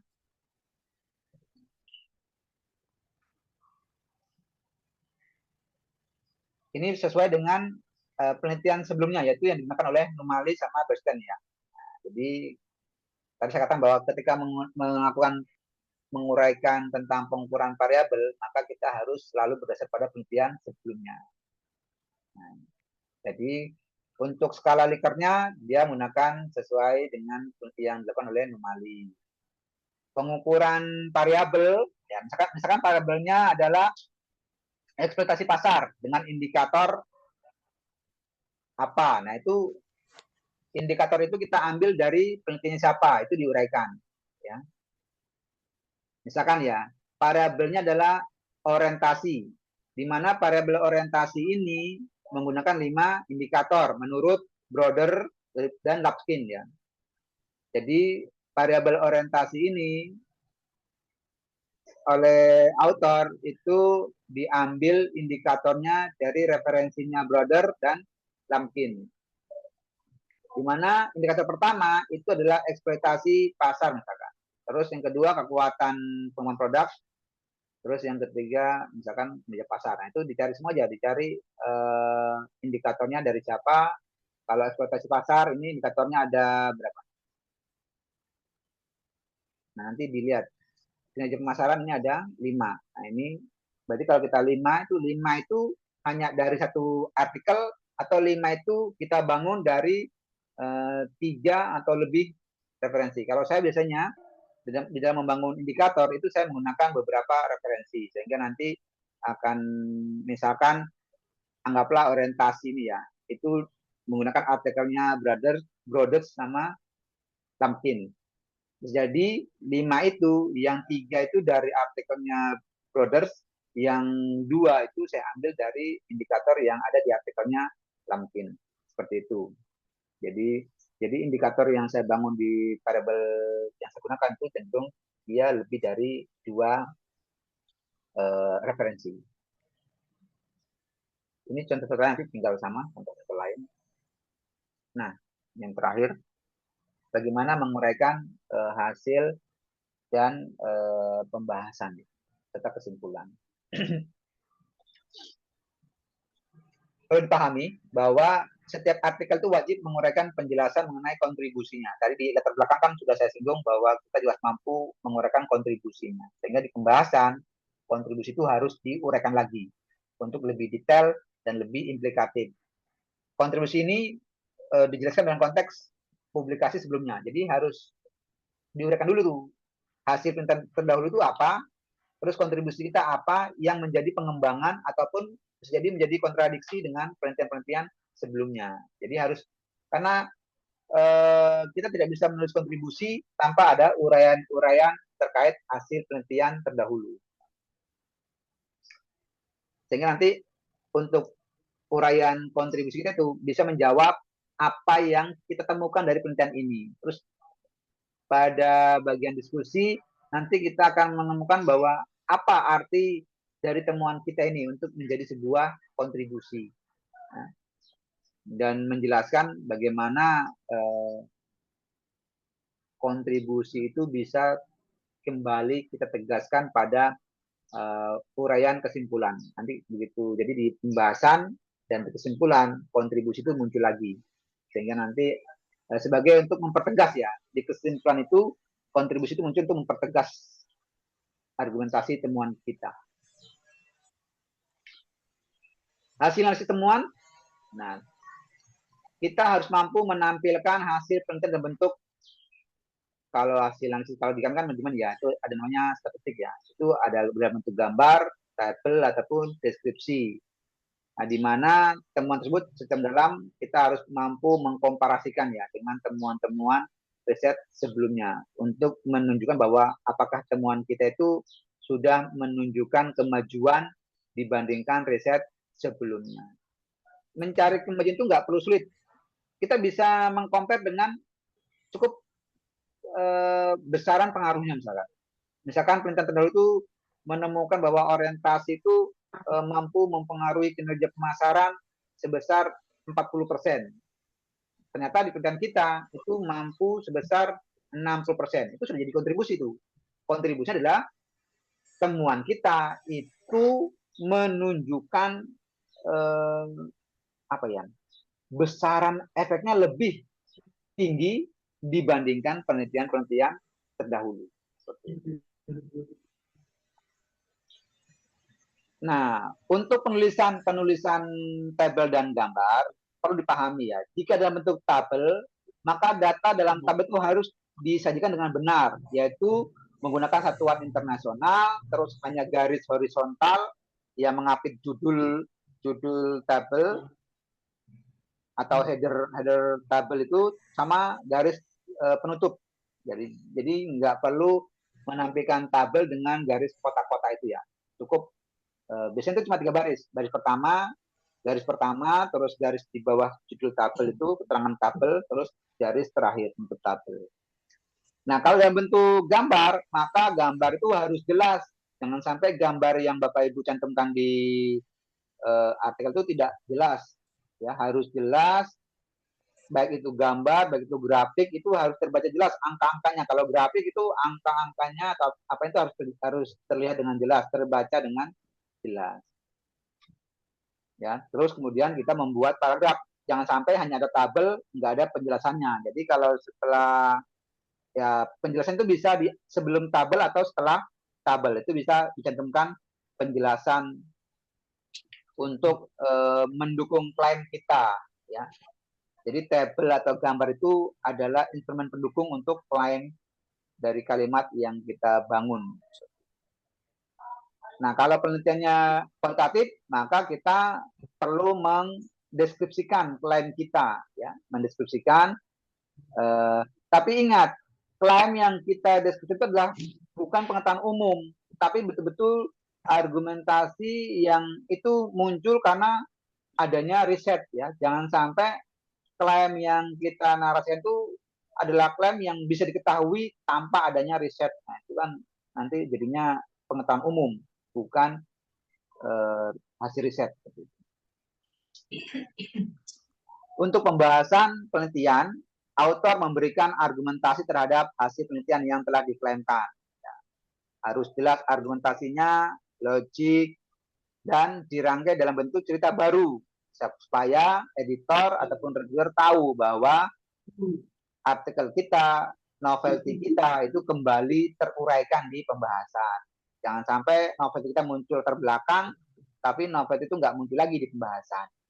Terus autor mendialogkan atau menghubungkan hasil penelitian dengan hasil riset sebelumnya. Ya. Lebih bagus lagi kalau Bapak Ibu nanti ini adalah inginnya Scopus, maka sebaiknya referensi-referensi yang kita gunakan itu adalah referensi dari jurnal berskala internasional. Terus hindari hindari menggunakan kutipan atau referensi dari jurnal yang berasal dari jurnal yang kurang bagus, karena itu juga kurang menarik untuk editor. Terus author membuat uraian yang menguatkan atau menyanggah argumentasi yang telah ada secara beretika, ya. Jangan sampai karena penelitian kita terus kita secara frontal menyalahkan penelitian terdahulu, menganggap kita lah yang paling benar, ya. Tapi kita harus menyanggah argumen tersebut dengan cara beretika, ya, jangan terlalu frontal. Untuk kesimpulan, nah, Bapak Ibu, bagian awal tadi saya sudah singgung, itu menyampaikan temuan terpenting dari riset yang Bapak Ibu lakukan. Dan hal tersebut harus menjawab tujuan penelitian. Jangan sampai tujuannya apa, kesimpulannya apa. Terus yang bagian akhir menyampaikan implikasi riset, ya. Itu ada implikasi teoritis, ada implikasi manajerial, terus ada batasan riset, dan juga ada peluang untuk riset lanjutan. Saya contohkan misalkan, nah ini ya. Penelitian ini bertujuan untuk mengisi kesenjangan temuan yang tidak konsisten. Tadi di awal berangkat dari gap riset, ya, adanya hasil penelitian yang inkonsisten. Sehingga itu kita singgung kembali di kesimpulan kita. Penelitian ini bertujuan untuk mengisi kesenjangan. Ya, dan Terus temuan penelitian kami menyimpulkan bahwa penceritaan dan citra yang berorientasi pada nilai destinasi sebagai pengaruh yang penting untuk meningkatkan loyalitas konsumen terhadap destinasi wisata. Itu adalah temuannya. Diuraikan, kemudian setelah kita menguraikan temuan penting kita, ya, jadi jangan sampai nanti temuan kesimpulannya penelitian ini berpengaruh signifikan, penelitian ini berpengaruh signifikan. Jangan begitu Bapak Ibu. Harus kita mampu uraikan dengan argumentasi-argumentasi milik kita dan juga argumentasi yang berasal dari penelitian-penelitian terdahulu. Setelah membahas temuan penting, selanjutnya kita bahas implikasinya. Karena penelitian ini menggunakan teori service dominant logic, maka kita jelaskan apa implikasi temuan kita terhadap teori service dominant logic. Ya. Kalau udah kita uraikan nanti irisan-irisannya apa yang bisa berkaitan dengan teori service dominant logic, kemudian masuklah yang berikutnya itu menjelaskan tentang implikasi manajerialnya. Ya. Ketika poin-poin ini Bapak Ibu lakukan, saya yakin insya Allah enggak. 6 bulan itu udah bisa terbit artikelnya. Pengalaman saya seperti itu. 6 bulan sudah bisa terbit. 6 bulan itu sudah bisa terbit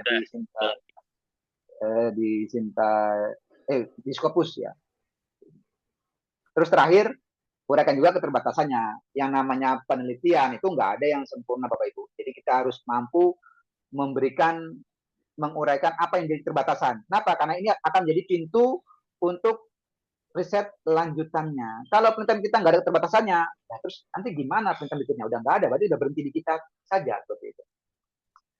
Nah, misalkan ya, pertama penelitian ini menggali kualitas pengalaman, penyampaian cerita berbasis nilai dan citra destinasi yang merupakan teori inti dalam memperkuat loyalitas wisatawan terhadap wisata kuliner. Nah, nanti ingat keterbatasannya adalah apa kesannya? Ternyata terusnya terhadap pada bagaimana dimensi yang dirasakan wisatawan itu selama berkunjung. Dia menganggap bahwa indikator yang digunakan untuk mengukur variabel itu masih belum bisa mewakili, sehingga itu perlu pengembangan lagi. Nah, itu adalah keterbatasan yang bisa menjadi potensi penelitian selanjutnya. Terus juga disarankan untuk menggunakan variabel kontrol, misalkan. Itu adalah saran-saran yang bisa menjadi potensi bagi pembaca untuk melakukan penelitian selanjutnya. Ini contoh lainnya nanti. Saya kira seperti itu. Saya kembalikan ke Pak Rizky. Pak Rizky masih bergabung? Kalau enggak Bapak Ibu silakan yang mau bertanya nanti. Terima kasih.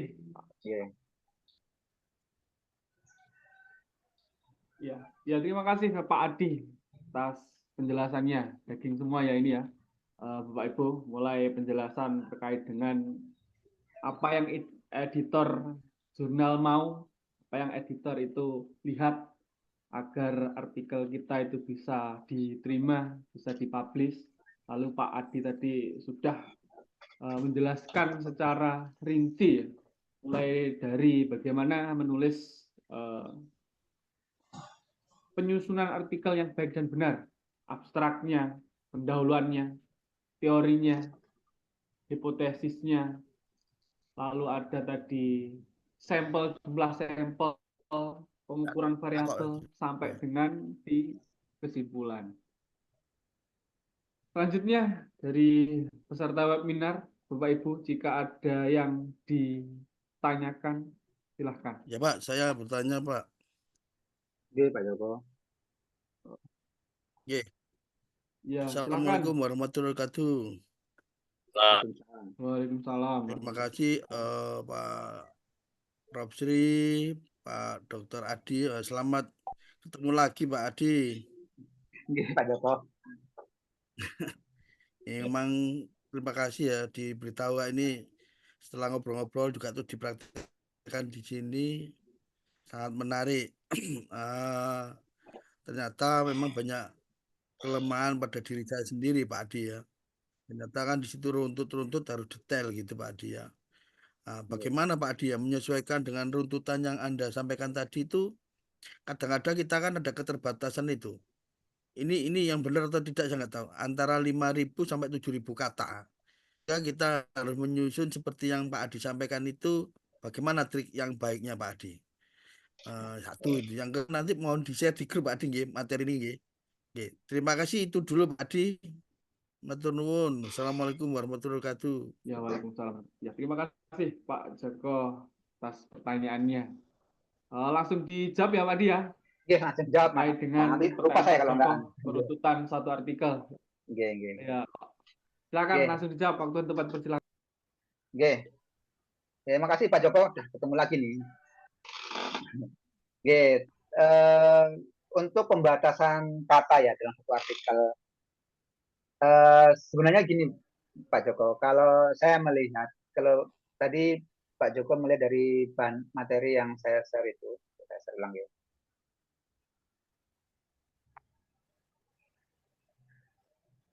Itu pasti kalimatnya nggak banyak Pak Joko. Saya share ulang ya.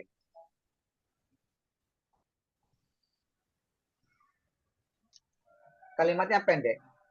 Kita harus menghilangkan kebiasaan itu membuat kalimat terlalu simpang siur. Jadi langsung to the point aja. Saya contohkan ya, misalkan dari awal.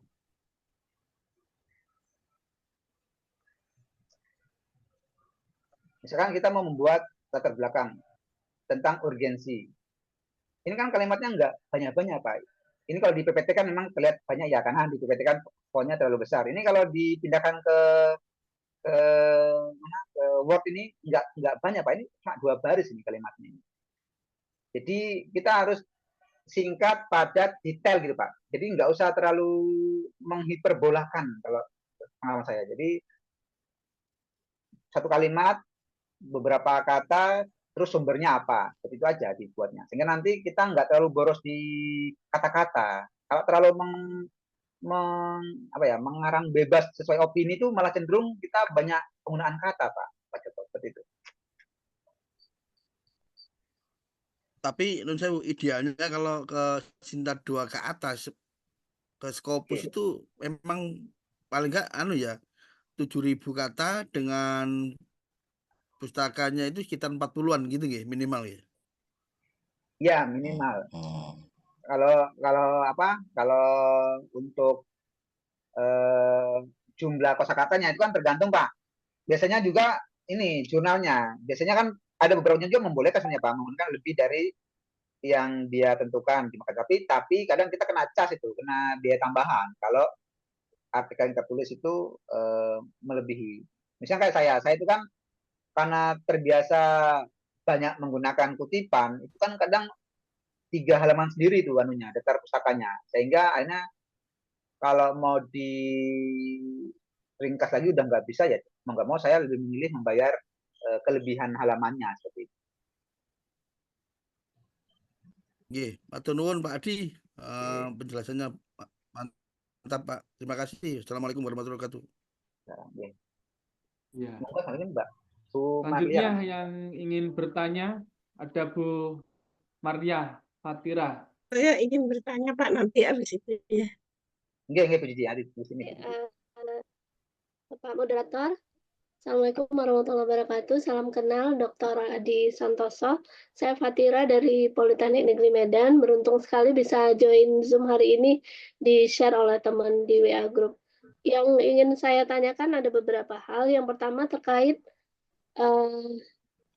keterkaitan antara grand theory dengan middle theory dengan applied theory ini ya Pak. Saya pernah mendengar kalau mau publikasi di Scopus itu harus ada memasukkan hal tersebut. Itu tadi Bapak menjelaskan mengenai grand theory dan Bapak menyampaikan ada sekitar 50 grand theory yang sebenarnya kita bisa akses. Yang pertama, saya ingin mengetahui ketika kita menulis bagaimana cara kita mengaitkan antara grand theory itu dengan middle theory atau menarasikannya di latar belakang atau dalam penelitian kita.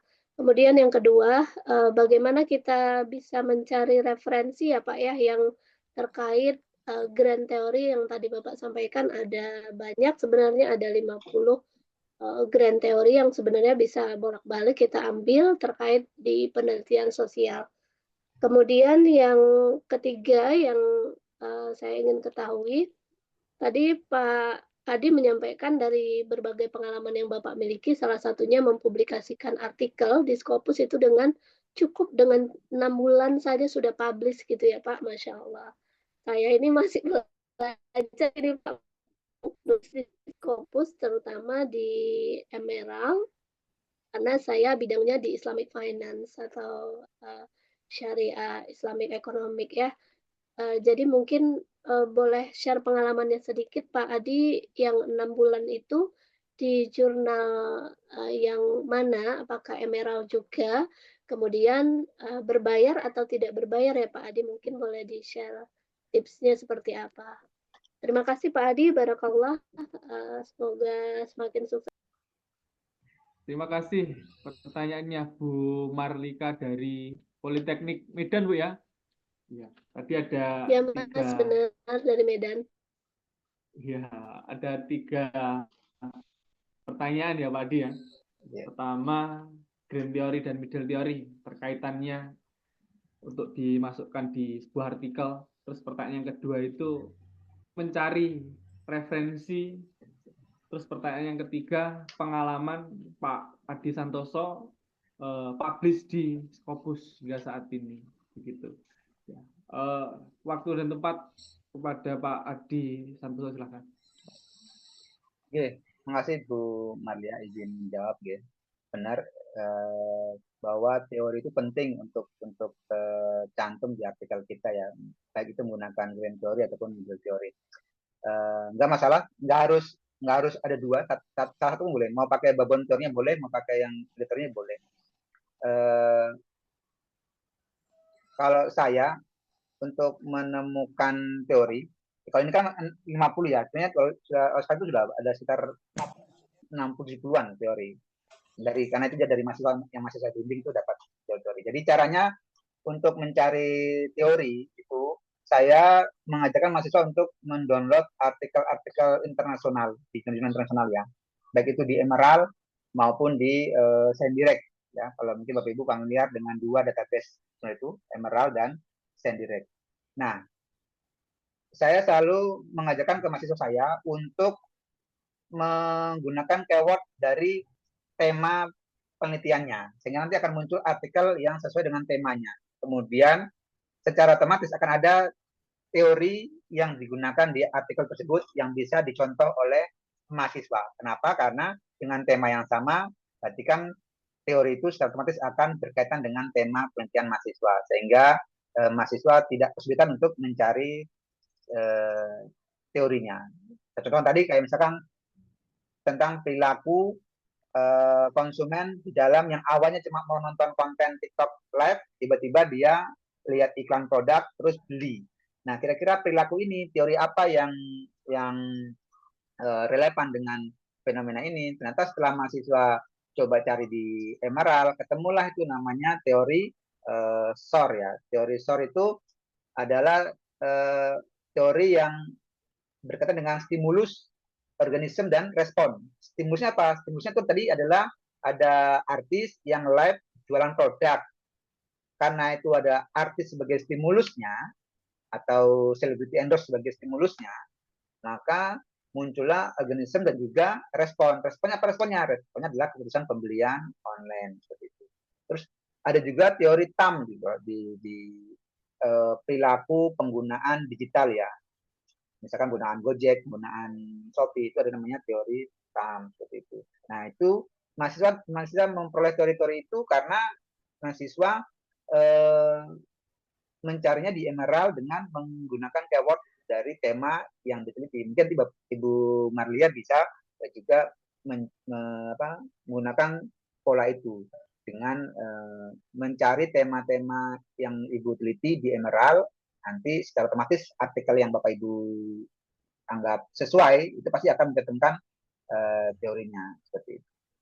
Terus tadi ketiga apa yang ketiga? Yang ketiga tadi ini ya, publikasi ya. Oke. 6 bulan itu kemarin saya mendampingi dari Padang, ya. Saya coba share dulu di HP ya, karena saya lupa nama beliau. Itu saya dampingi beliau. Beliau dari kampus, salah satu kampus di Padang, dan kemudian kan gini Bapak Ibu, kalau Bapak Ibu itu melewati prosesnya, nanti Bapak itu akan dapat trackingnya, tracking dari submit hingga terbit ya.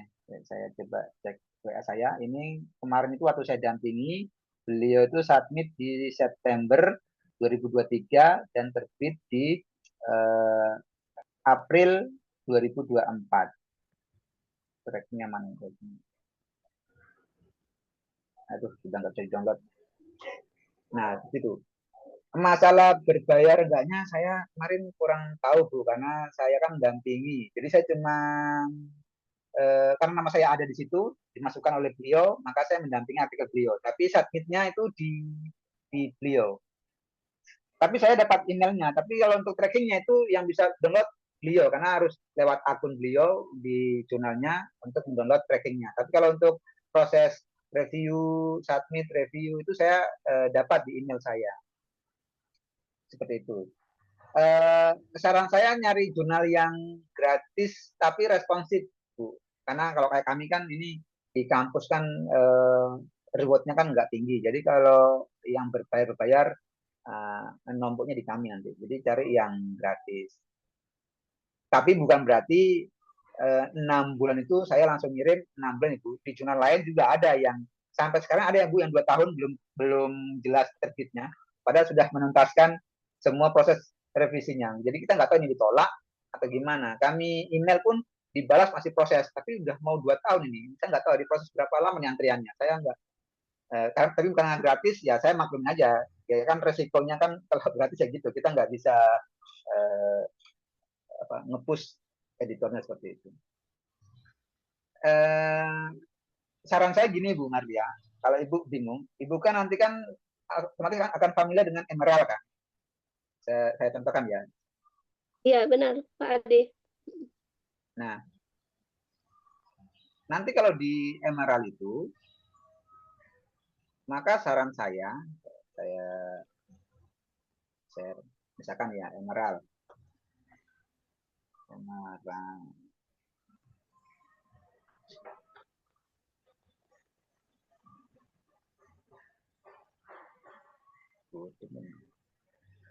Misalkan saya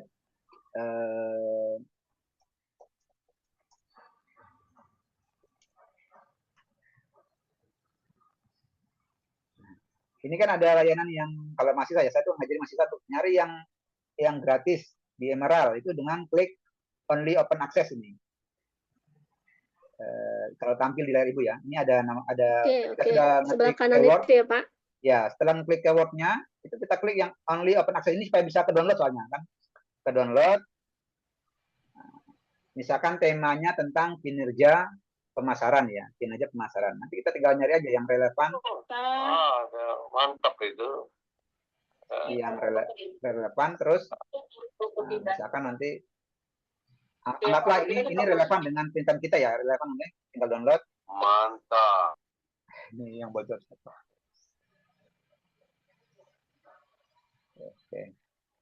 Nah, nanti kita bisa lihat di bagian literatur reviewnya, apakah menggunakan teori apa tidak. Kalau tidak, ya kita nggak perlu menjadikan dia rujukan utama, tapi bisa untuk rujukan pelengkap seperti itu. Ternyata artikel ini misalkan tidak menggunakan teori, apakah ada teori? Nggak ada. Karena artikel ini tidak menggunakan teori, berarti kita kan tidak bisa menjadikan ini rujukan utama, tapi cukup menjadi rujukan pendukung. Nanti kita akan mencari sampai kemudian nanti kita menemukan. Atau mungkin kita ada gambaran, misalkan, saya ada gambaran bahwa yang relevan dengan teori ini adalah teori customer culture. Karena saya mau meneliti tentang budaya konsumen ya, perilaku konsumen. Nah, kita bisa. Atau saya meneliti tentang layanan. Maka kita bisa service dominan logik misalkan. Nanti akan ketemu tuh teori-teori yang berkaitan dengan penelitian kita seperti ini. Tinggal kita note aja. Nanti kita akan mencari pembahasannya. Saya biasanya di Emerald karena ini gratis, ada akses gratis. Jadi mahasiswa itu nggak harus keluar biaya gitu kan kalau untuk S1. Atau desain direct seperti itu. Untuk Scopus yang gratis ya Ibu harus download di Scopusnya resmi. Nanti ini ada di Scopus ini ada Scopus list. Nah, ini ada di Scopus.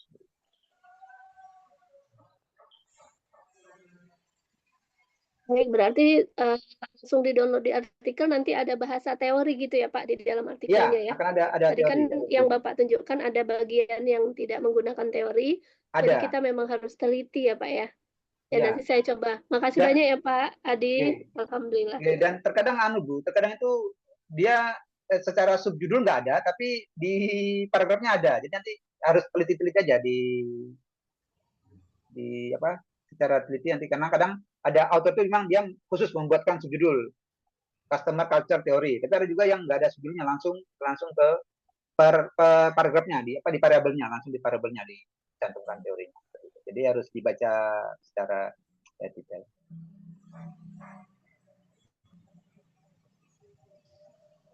Bu Cici, monggo.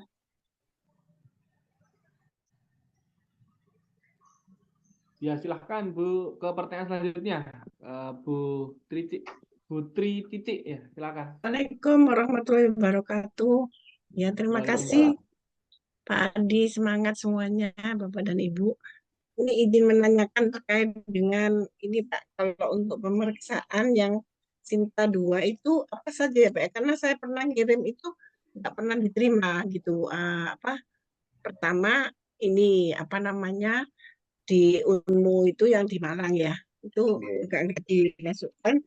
Kemudian yang kedua itu terkait dengan yang di mana Undip gitu, tapi juga nggak dibales sih, cuman nggak ada beritanya gitu loh. Ini apa yang kurang ya? Saya itu sampai sekarang belum. Terus pernah saya tanyakan juga ke teman saya, ini bisa nggak kayak seperti ini misalkan masuk terlalu sederhana. Nah, syarat-syaratnya itu apa ya? Kalau misalkan kalau penelitian dari mahasiswa kan biasanya kan kalau kuantitatif kan intinya kepada itu, terus kemudian mediasi ya, variabel 3 terus ke mediasinya itu katanya bilangnya terlalu sederhana. Nah, itu harus bagaimana yang pertama Pak, karena kan juga terus kemudian saya pernah minta tolong sama teman ya, ini gimana sih, terlalu sederhana, coba sama dia diteliti lagi, disebarkan, terus teman-temannya ikutkan semua, nah itu baru diterima di Sinta 2 Pak. Tapi saya tidak satu penulis, padahal tadinya satu penulis gitu kan, dia juga ada temennya gitu, terus itunya banyak Pak jadinya sampelnya itu ditambah variabel lagi. Nah, itu caranya gimana kalau dari satu penulis sederhana kemudian jadi berubah variabelnya banyak, ditambahin variabel, ditambah sampel, itu terus bisa diterima di Sinta 2 itu. Mungkin ada trik yang khusus, saya juga belum begitu paham karena perlu waktu lama. Nah, kita kan maunya kan cepet gitu ya, maksudnya karena belajarnya itu ya. Terus kan sepertinya kan itu Pak, apa benar kan kita harus download Mendeley, terus kemudian download yang translate yang ini, dan juga Scopus pokoknya syarat-syarat untuk ke Scopus untuk mencari referensi dan sebagainya itu supaya masuk jurnal internasional gitu kan. Masih, kalau Pak Adi kan sudah pengalaman atau mungkin teman-teman bisa sharing itu. Terus ya itu yang pertama ya Pak. Yang kedua terkait dengan ini, kan kalau rohnya dari penelitian kan latar belakang. Nah, di latar belakang kalau saya itu kan biasanya yang misalkan kinerja itu saya ungkap dulu gitu dari di dalam latar belakang pertama itu, baru ke variabel-variabel lainnya. Tapi ada yang juga yang bilang tuh nggak yang terakhir dulu, tapi yang pertama dulu, misalkan pengaruh daripada kepemimpinan ya, budaya terhadap kinerja dimediasi oleh CSR misalkan. Nah, itu harusnya kan kinerja dulu, tapi itu ada orang yang bilang itu kepemimpinan dulu. Nah, itu mana yang menurut Bapak yang yang sebaiknya gitu. Terima kasih Pak, itu saja. Wassalamualaikum warahmatullahi wabarakatuh. Waalaikumsalam. Oke, Bu Cici, masalah sederhana, nggak sederhana itu saya nggak bisa menjelaskan ya karena saya nggak lihat artikelnya begitu ya. Tapi memang tadi di awal saya katakan bahwa ada beberapa poin penting itu yang harus terpenuhi kalau kita mau Sinta 2, Bu.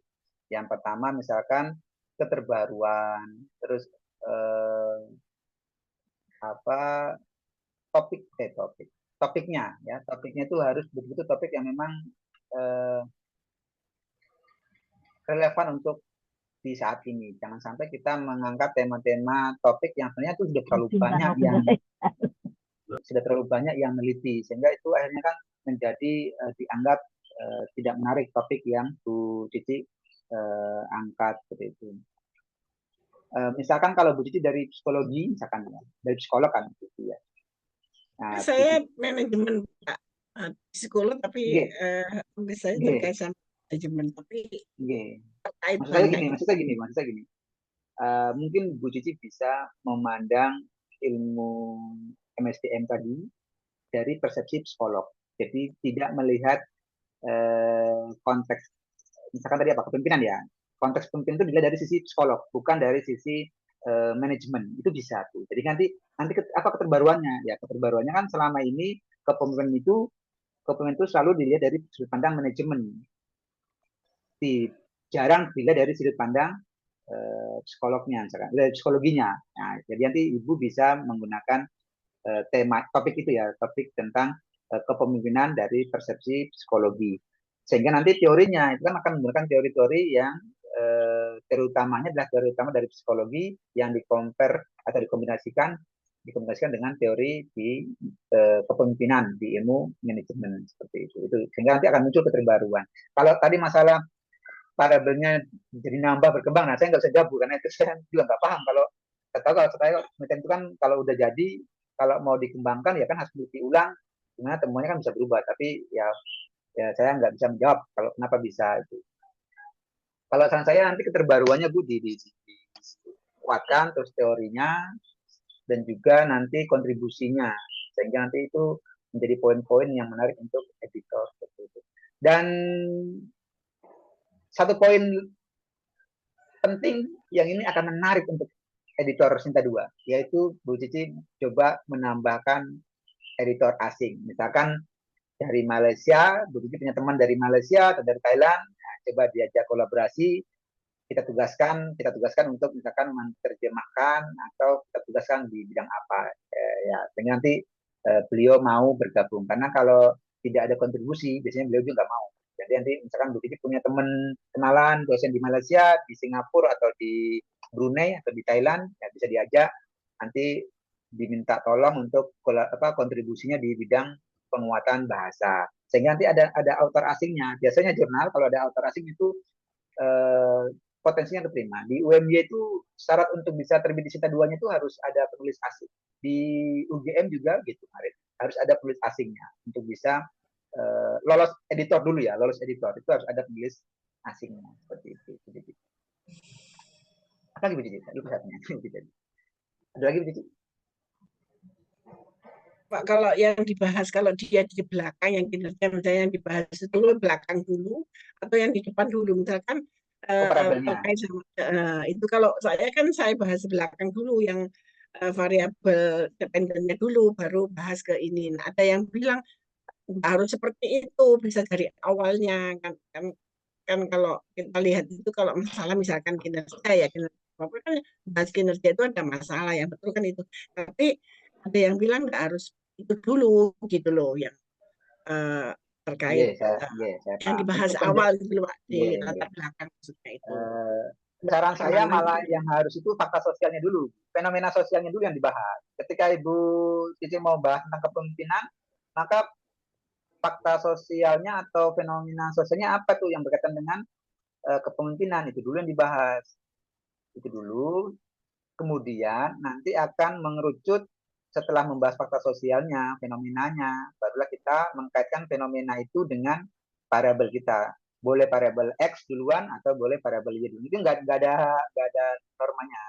Ya cuma mungkin umumnya kan mungkin diawali dengan membahas Y ya, supaya agar lebih mudah untuk mengerucut. seperti itu. Tapi nggak ada salah benarnya. Mau pakai dari awali setelah paragraf fenomena atau fakta sosialnya, terus bahas Y boleh, atau bahas X duluan boleh, seperti itu. Ya Pak Adi, terima kasih. Ya, begitu. Terima kasih. Ada lagi? Terima kasih Bu Titik ya.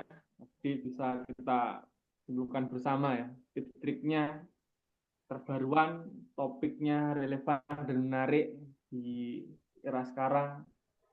Terus bisa menambah autor asing ya. Lalu terkait dengan penjabaran tadi dijelaskan Pak Adi, fenomena dulu, lalu variabel X atau Y itu tidak ada hukum secara baku. Saya Mungkin tadi yang lupa. umumnya Tapi itu saya nambah sedikit ya. Oh ya, silakan. Saya nambahkan Bapak Ibu, ini contoh artikel dari mahasiswa bimbingan saya yang terbit di Sinta 2 di UNICEF. Ya.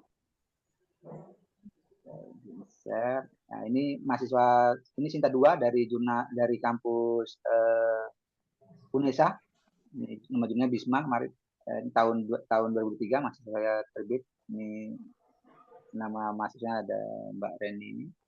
Nah, kita lihat ini kemarin kalau nggak salah 4 bulan prosesnya, 4 bulan dari submit sampai terbit. Saya di latar belakang tuh sederhana saja yang saya ajarkan ke mahasiswa, yaitu ya gambaran umum tadi, gambaran atau fenomena sosialnya atau fakta sosialnya itu yang diuraikan dulu, kemudian langsung ke Y. Kalau ini tadi untuk Bu Cici ya, kalau ini masih langsung ke Y-nya, yaitu kinerja karyawan. Seperti itu Bu Cici. Tapi kembali bisa dilihat, saya mengajarkan mahasiswa untuk tidak perlu membuat kalimat yang terlalu panjang tanpa sumber rujukan. Jadi buat kalimat yang singkat, padat, jelas, dan sertakan dengan sumber rujukannya seperti itu. Sehingga bisa dilihat di sini di dalam satu paragraf itu bisa banyak muncul referensi atau kutipan dengan kalimat yang nggak panjang-panjang. Pasti 2 baris, 3 baris, atau paling banyak 4 baris. Nah, seperti itu Bu Cici, nanti dilihat terus diuraikan. Ini kemarin alhamdulillah Sinta 2 nih. Artinya kalau mahasiswanya nanti bisa Sinta 2 kan berarti Bapak Ibu kan akan mudah terbantukan kan. Misalkan di 1 semester Bapak Ibu bisa nulis sendiri Sinta 2 1 ditambah bimbingannya. Misalkan yang S1 itu 3 orang, 4 orang, yang S2 1 orang, kan 1 semester udah bisa dapat 6 artikel Sinta 2 itu. Ya kan? Ini tips aja, tips. Dan itu betul-betul bermanfaat itu. Saya tidak mungkin bisa mencapai grade lektor kepala saat ini kalau tidak karena rajin nulis ya, dan dibantu oleh publikasi-publikasi dari mahasiswa bimbingan seperti itu. Nah, nanti mungkin Bapak Ibu juga ketika ini nanti ini kan saya akan buka ya, tapi nanti nggak tahu yang ikut berapa orang. Nanti kan setelah zuhur ini, setelah ini kita tutup, nanti kita akan ada praktek. Jadi Bapak Ibu yang punya artikel, nanti kita bedah sama-sama, nanti kurangnya apa, terus nanti kita benarin. Atau yang mungkin sudah benar nanti, atau yang mungkin kita nyari jurnal Sinta 2, nanti saya coba share beberapa jurnal Sinta 2 yang menurut saya responsif, dan itu bisa Bapak Ibu juga coba seperti itu. Seperti itu, Tapi Pak. kalau penelitian mahasiswa kan kita bukan penulis pertama, Pak. Kan kedua ya. Strateginya gini Bu, tadi katakan di 1 semester itu kita punya sendiri 1, yang lainnya itu kita berdayakan mahasiswa supaya, karena kan saya nggak tahu dosen lain ya. Kalau saya secara pribadi kan saya juga nggak penelitian saya palingan mentoknya ya 2 penelitian tok dari hibah gitu kan. Jadi kan kalau 2 penelitian kan saya berarti cuma bisa punya 2 artikel. Nah, berarti untuk bisa banyak artikel di 1 semester, maka saya mengandalkan mahasiswa bimbingan saya. Jadi yang penulis pertama saya ya cuma 2 per semester targetnya. Tapi yang lainnya itu saya backup dari Sinta 2 atau Sinta 3 dari mahasiswa. Nah, kalau mahasiswa kita bimbing misalkan saya 10 yang lulus dan 10 terbit Sinta 2, Sinta 3, Sinta 4, itu kan udah nambah kumpul. Seperti itu. Jadi nggak perlu banyak-banyak penulis pertama. 2 saja, atau 1 atau 2 aja penulis pertama. Tapi yang lainnya sebagai penulis kedua. Gitu. Kalau Sinta 2 kan sudah lumayan hukumnya. Seperti itu Bu Gigi. Ya Pak, izin. Pak, kalau kalian boleh tanya nggak Pak, itu kalau meneliti yang saya kan pernah tanya sama Pak Adi ya, itu katanya batasannya 1 toh. Terus untuk pengambilan juga 1. Kalau kelebihan tuh nggak dihitung kalau di tempat saya gitu Pak. Apa yang satu Bu? Kalau penelitian di dalam 1 BKD itu sebaiknya 1. Juga pengabdian juga 1. Karena yang lainnya itu nggak ditulis gitu Pak, seperti dalam Japung ataupun apa itu kalau di tempat saya itu dihitung 1. Kemudian juga kalau dari universitas lain, misalkan saya dulu kan pernah di Unmu Gresik gitu ya, terus pindah ke kampus lain gitu ya, ternyata yang kampus lama itu nggak dipakai, tapi mungkin dengan adanya sister ini kan dimasukkan. Nah itu nggak tahu lagi kalau dari aturannya itu, terus kemudian juga dari aturan yang dari kampus yang kita sebagai home base. Nah itu sebetulnya kita juga nggak tahu apakah betul yang dari lama itu diperhitungkan, karena kalau menurut di sister itu bisa masuk gitu loh, tapi kalau menurut yang pengajuan sila dikti itu nggak bisa masuk gitu Pak. Nah itu aturannya, maksudnya ini di luar konteks ya, mungkin juga Bapak Ibu dosen itu tahu gitu loh, seharusnya itu bagaimana gitu. Demikian juga pembatasan penelitian juga 1, pengabdian 1 gitu. Terima kasih Pak. Oke. Nah, saya juga baru tahu Bu kalau ada pembatasan artikel ya. Artikel saya nggak ada pembatasannya. Tapi kalau BKD itu bukan dibatasi jumlahnya Bu. Kita dibatasi kum. Kalau BKD Sedus itu kan maksimal 16 kum ya yang harus kita kumpulkan untuk Sedus ya, untuk Sedus. Sehingga kan misalkan kayak saya kan minggu lalu membuat laporan Sedus, BKD Sedus. Itu kan saya artikel saya kan sekitar 30 Bu. Jadi yang saya klaim 1, saya anggap yang lainnya saya anggap beban beban lebih, sehingga itu secara kum saya 80 yang terkumpul. Tapi kan yang saya ajukan untuk itu kan cuma 15 sekian. Walaupun ditambah dengan beban lebih itu totalnya 80-an. Jadi menurut saya nggak ada batasan sih sebenarnya mau terbit 1 atau terbit 2. Kalau untuk kepangkatan jabatan fungsional, setahu saya yang nggak bisa dibawa itu pengajaran.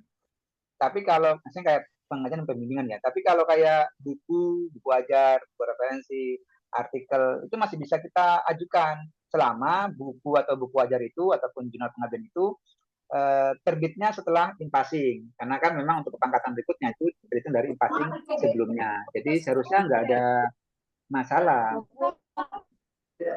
Saya nggak tahu kalau maksudnya itu bermasalah seperti apa ya. Karena setahu saya itu penelitian itu melekat di kita tuh. Jadi artikel itu melekat di autornya, melekat. Tapi kalau pengajaran memang kita nggak bisa bawa itu pengajaran. Dia akan melekat di database. Tapi kalau buku ajar yang terbit itu bisa kita bawa, kita klaimkan. Buku referensi bisa, artikel penelitian bisa, artikel pengabdian bisa. Seperti itu Bu Titi.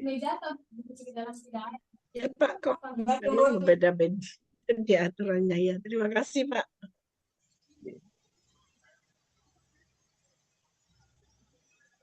Ya Pak Adi, terima kasih banyak. Maaf ini.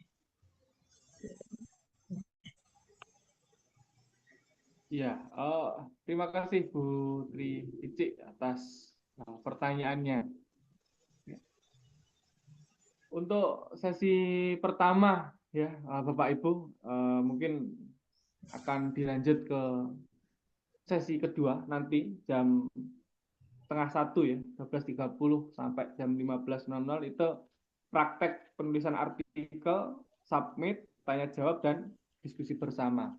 Nanti silahkan konfirmasi Mas. dengan Pak Rizky dikonfirmasi aja dulu. Ada enggaknya? Kalau nggak ada kan berarti nggak perlu. Tapi kalau memang ada yang perlu, ada artikelnya mau konsultasikan, saya buka nanti. Tapi kalau nggak ada kan berarti kita sekarang aja. Ada Pak, saya ada.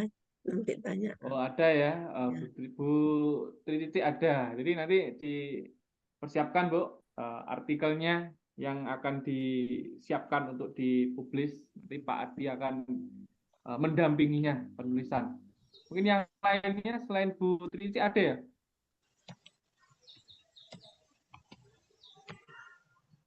Ya Pak Hermanto ada, oke. Ya, ada Pak Adi. Jadi nanti dimulai jam 12:30 ya, Pak Adi ya? Nggih.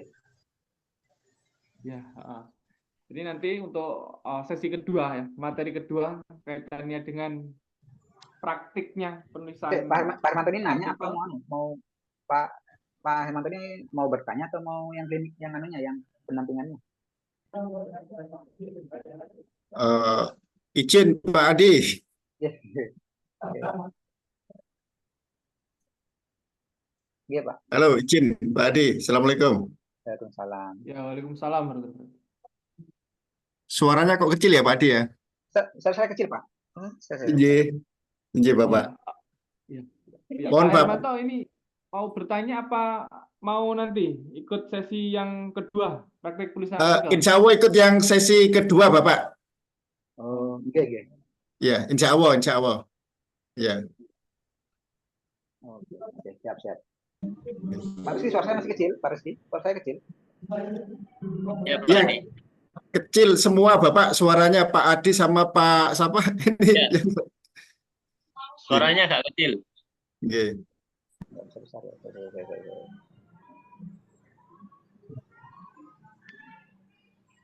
Oke Bapak, gitu aja Bapak. Kami nanti insya Allah izin ikut yang sesi kedua Bapak.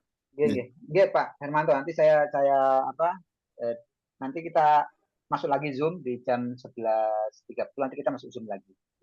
Oke.